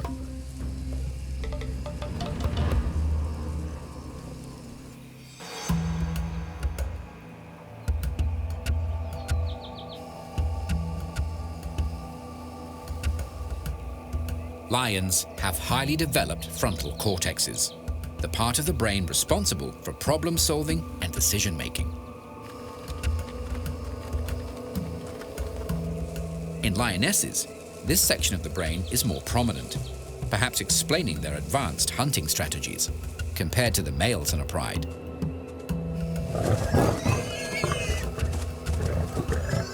In addition, lionesses have lighter builds and are capable of faster speeds.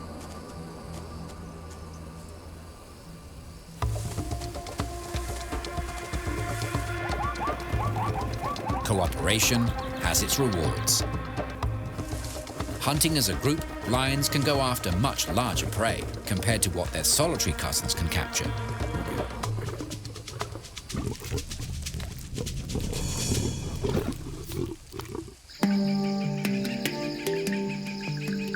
Apart from keeping themselves well fed, big cats devote part of their day ensuring they are well groomed. This behavior keeps them parasite-free and cleans blood from their coats. Good hygiene is vital for their health and longevity. Their raspy tongues work well, raking away dirt and loose fur. Lions also take part in mutual grooming, a practice which strengthens bonds between cats. Like other animals, big cats will pant to get rid of excess heat. Tigers take this to the extreme, sitting or swimming in water to cool down. Jaguars also have an affinity for the water. Tree branches not only offer shade for big cats, but refreshing breezes. When they're not resting, cubs play. Scampering about and wrestling is an amusing way for these youngsters to pass the time. But this exuberant behavior has other advantages. Gross motor skills like walking and climbing improve through play, as does their coordination. While they scuffle with each other, their growing muscles get a workout. Each day, these small, big cats get stronger. Through this constant, light-hearted contact, lion cubs form strong social bonds with their fellow pride members. This playful nature stays with lionesses as they mature.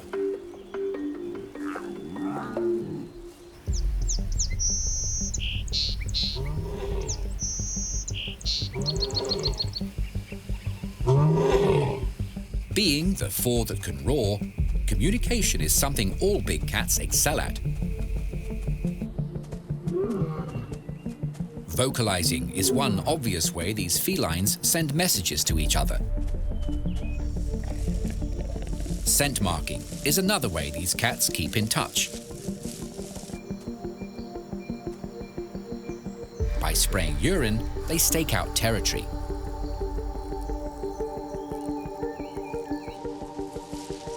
These smelly signals are also spread through touch. Big cats can often be seen rubbing against trees. When they do this to each other, it's called bunting. Cats have scent glands on their faces. Amongst lions, this behavior is a form of greeting, a friendly gesture they will perform throughout their lives.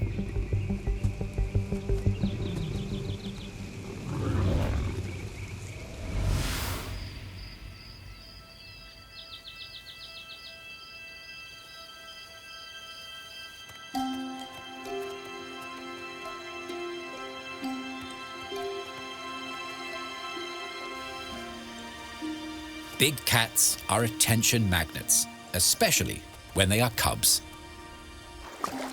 Watching their delightful antics, it's easy to forget that these charmers will eventually become lethal apex predators.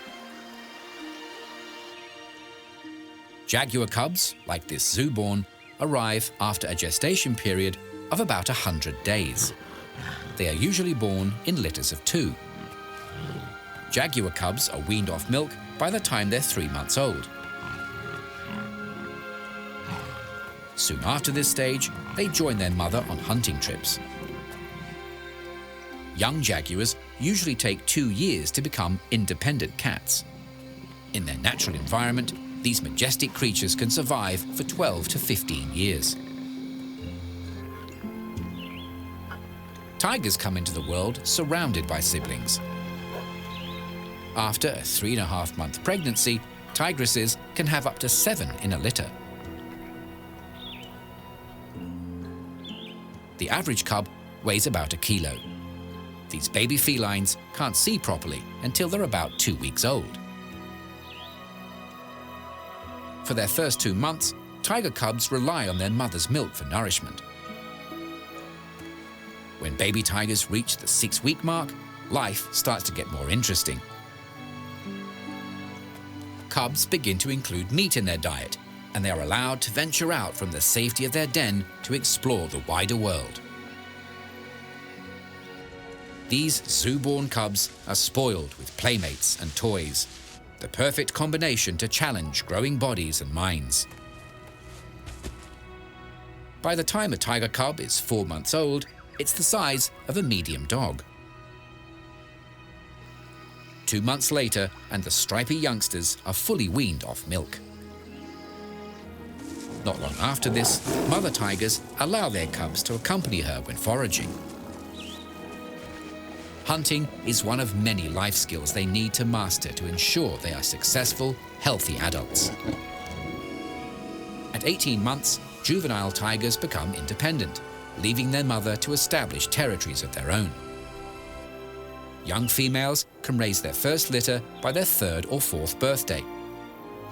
Males take a couple of years more to mature. In their natural environment, tigers can enjoy a lifespan of about 10 years.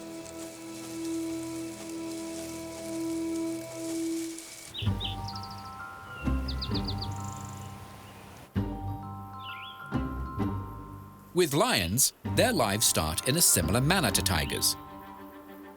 Their gestation period is, however, slightly longer, about 4 months. Compared to their stripy cousins, lionesses have smaller litters, up to 4 cubs. Newborns weigh between 1 and 2 kilos. Mother's milk fuels their growth. Blind at first, the cub's eyes function at 11 days. Their irises are bluey-grey.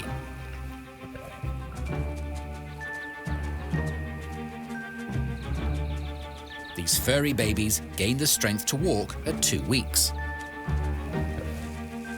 By their first month, These mini lions have their milk teeth, and they can now run.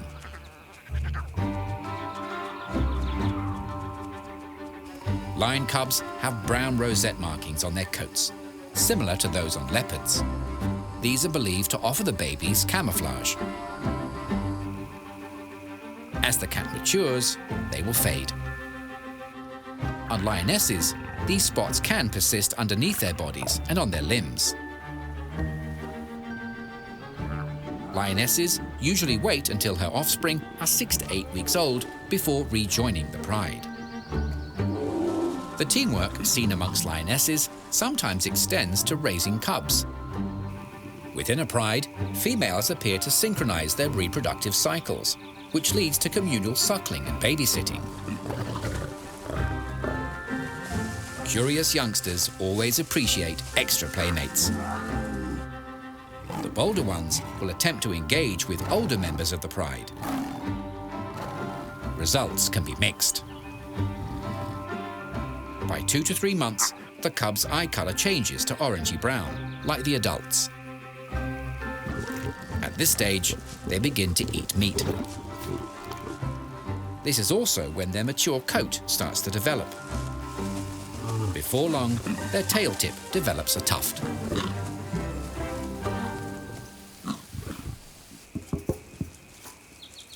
These small carnivores are weaned off their mother's milk by the time they're 10 months old, when their permanent teeth have come through.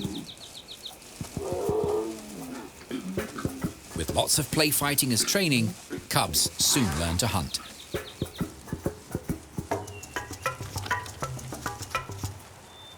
Juvenile lions taking their first prey sometime between their first and second birthdays. This is when the boys start to stand out, with their manes beginning to develop. The larger and darker their manes, the better their chances of passing on their genes. Young females tend to stay with their birth pride, while juvenile males are excluded from the group. They often pair up and wander nomadically until they become part of a new pride. By the age of 3 or 4, lionesses are able to start reproducing. Lions take another year before they can successfully mate. There is no particular breeding season for lions, females coming into heat monthly. These big cats continue to grow, reaching full size at 6. Adult lions can weigh up to 190 kilos, females slightly less. Lionesses can raise litters until they're about 11. In the wild, lions can roam their pride lands for 15 to 18 years.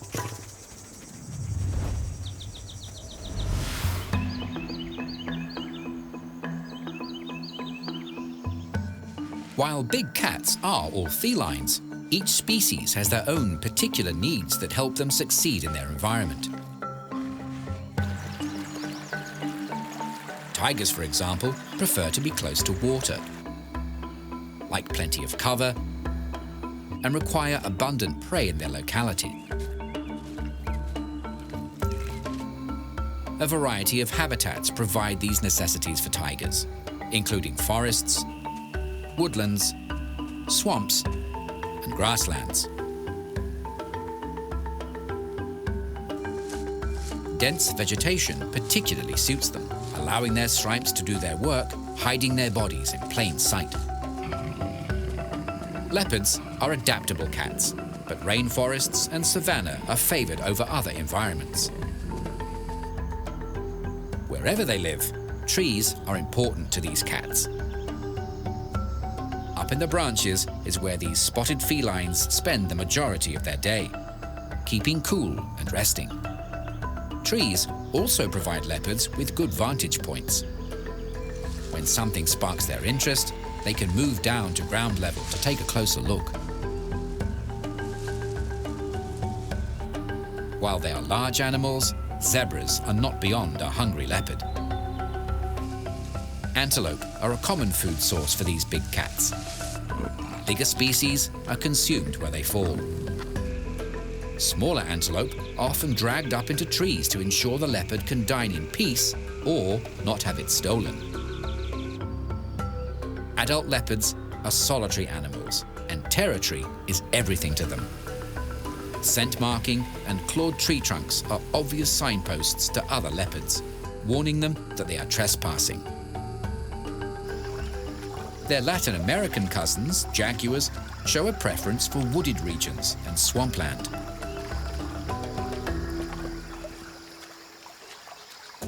In western India, a small population of lions are found in and around Gir Forest National Park. Within this reserve, their habitat is a combination of dry savanna and dry scrub.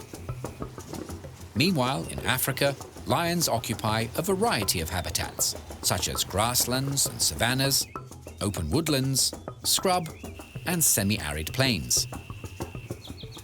Shade is a must for these big cats to shelter them during their frequent daytime naps. Acacia trees are a popular natural umbrella for these felines to lounge under. As expected, water sources are important for these big cats, and not only to quench their thirst. Waterholes attract prey species.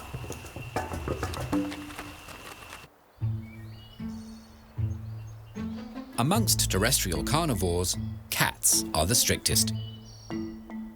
These animals are what's known as hypercarnivores, with meat making up more than 70% of their diet. Lions are not fussy carnivores. Anything that shares their habitat could end up as a meal. Large prey often feature on their menus. Wildebeest, zebra, and buffalo are favorites. Giraffe occasionally get targeted by hungry cats as well. Lions are also known to bully other animals away from their kills, and they are not above scavenging.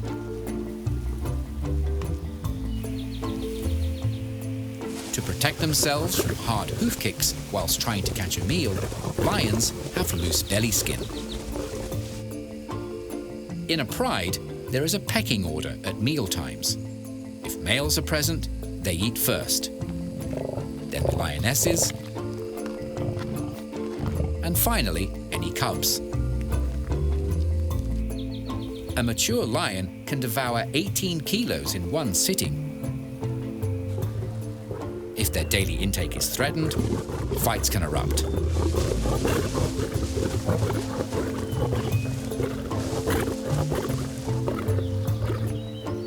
A hyena lurks nearby, ever hopeful for any scraps. Every ecosystem has apex predators, animals that sit at the top of the food chain.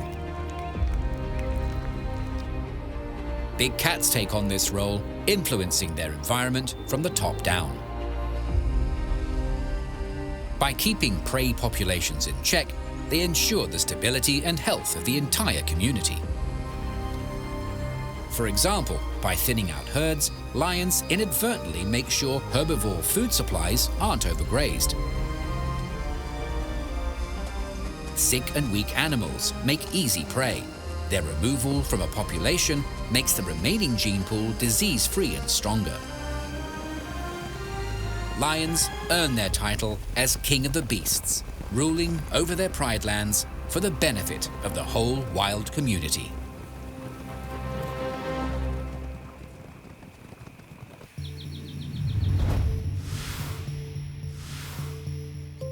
Big cats have been making an impact on the world for thousands of years. Depictions of these felines are found around the globe, many embellishing famous historical sites. Lions have been a particular favorite. Prehistoric artists capturing a pride in action on the walls of the Chauvet caves in southern France. Discovered in 1994, these paintings are thought to be approximately 30,000 years old. One of the largest statues in the world was built in about 2500 BC. The Great Sphinx of Giza, a mythological beast with the body of a lion and the head of a king. this limestone creation was a symbol of wisdom and strength. The same big cat also inspired the ancient Egyptians when they imagined the goddess Sekhmet. With the head of a lioness, she represented the might of the blazing sun. In 732 AD, Mayans built the Jaguar Temple, a stepped pyramid that stands 37 meters high. Jaguar masks fashioned from stone blocks adorn the front of this ancient tomb. Lions are a popular motif in Chinese art. Statues of guardian lions protected the entrances of imperial palaces. These stone giants continue to stand watch over the Forbidden City. As king of the beasts, the lion has long been associated with royalty. These regal-looking felines thought to represent nobility, courage, and strength. Their images are common on heraldry. Since medieval times, lions have been used as a symbol for England.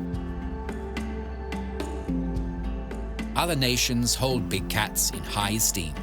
A lion and a tiger proudly share duties on Singapore's coat of arms. In Somalia, leopards are charged with a similar task. A golden lion strikes a stately pose on Sri Lanka's flag. The city of Venice is patrolled by numerous sculptures of lions. These cats, a traditional symbol of the city. Lions also feature in Chinese cultural celebrations. Dancers wear vibrant costumes and mimic the movement of these felines when performing the lion dance. These spectacular shows are thought to bring good luck and fortune. A festive celebration of these fascinating cats.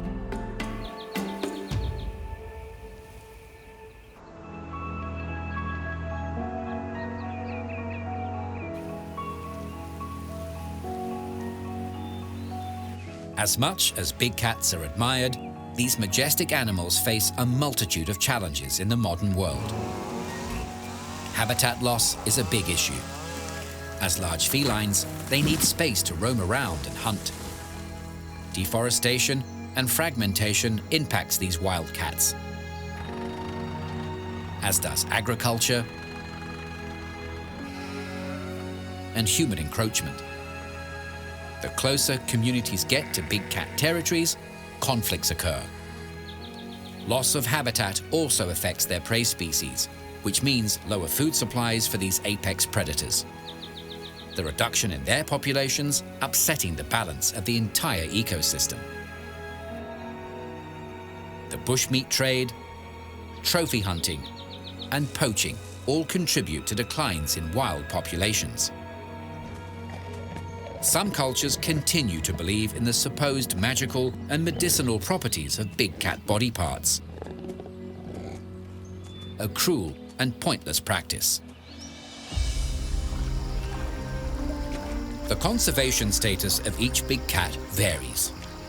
Presently, jaguars are considered to be near threatened. Lions and leopards are one step down in the vulnerable category. Tigers are even lower, regarded as endangered. Conservation groups do what they can to improve conditions for big cats in the wild, formally protecting tracts of land and setting up reserves. Anti-poaching teams work on the ground to give additional security to remaining populations. In Africa, lions and leopards are part of the Big Five, animals promoted to safari groups as must-see. The popularity of wildlife tourism is a great incentive for local communities to embrace and protect these felines. By doing so, they improve their financial well-being. Global captive breeding programs in sanctuaries and zoos ensure healthy insurance populations exist. These animals also act as ambassadors for their wild counterparts, raising awareness and funds to boost conservation efforts. Hopefully, a better educated public translates to continued efforts to preserve these magnificent felines, giving them and the ecosystems that rely on these big cats brighter futures.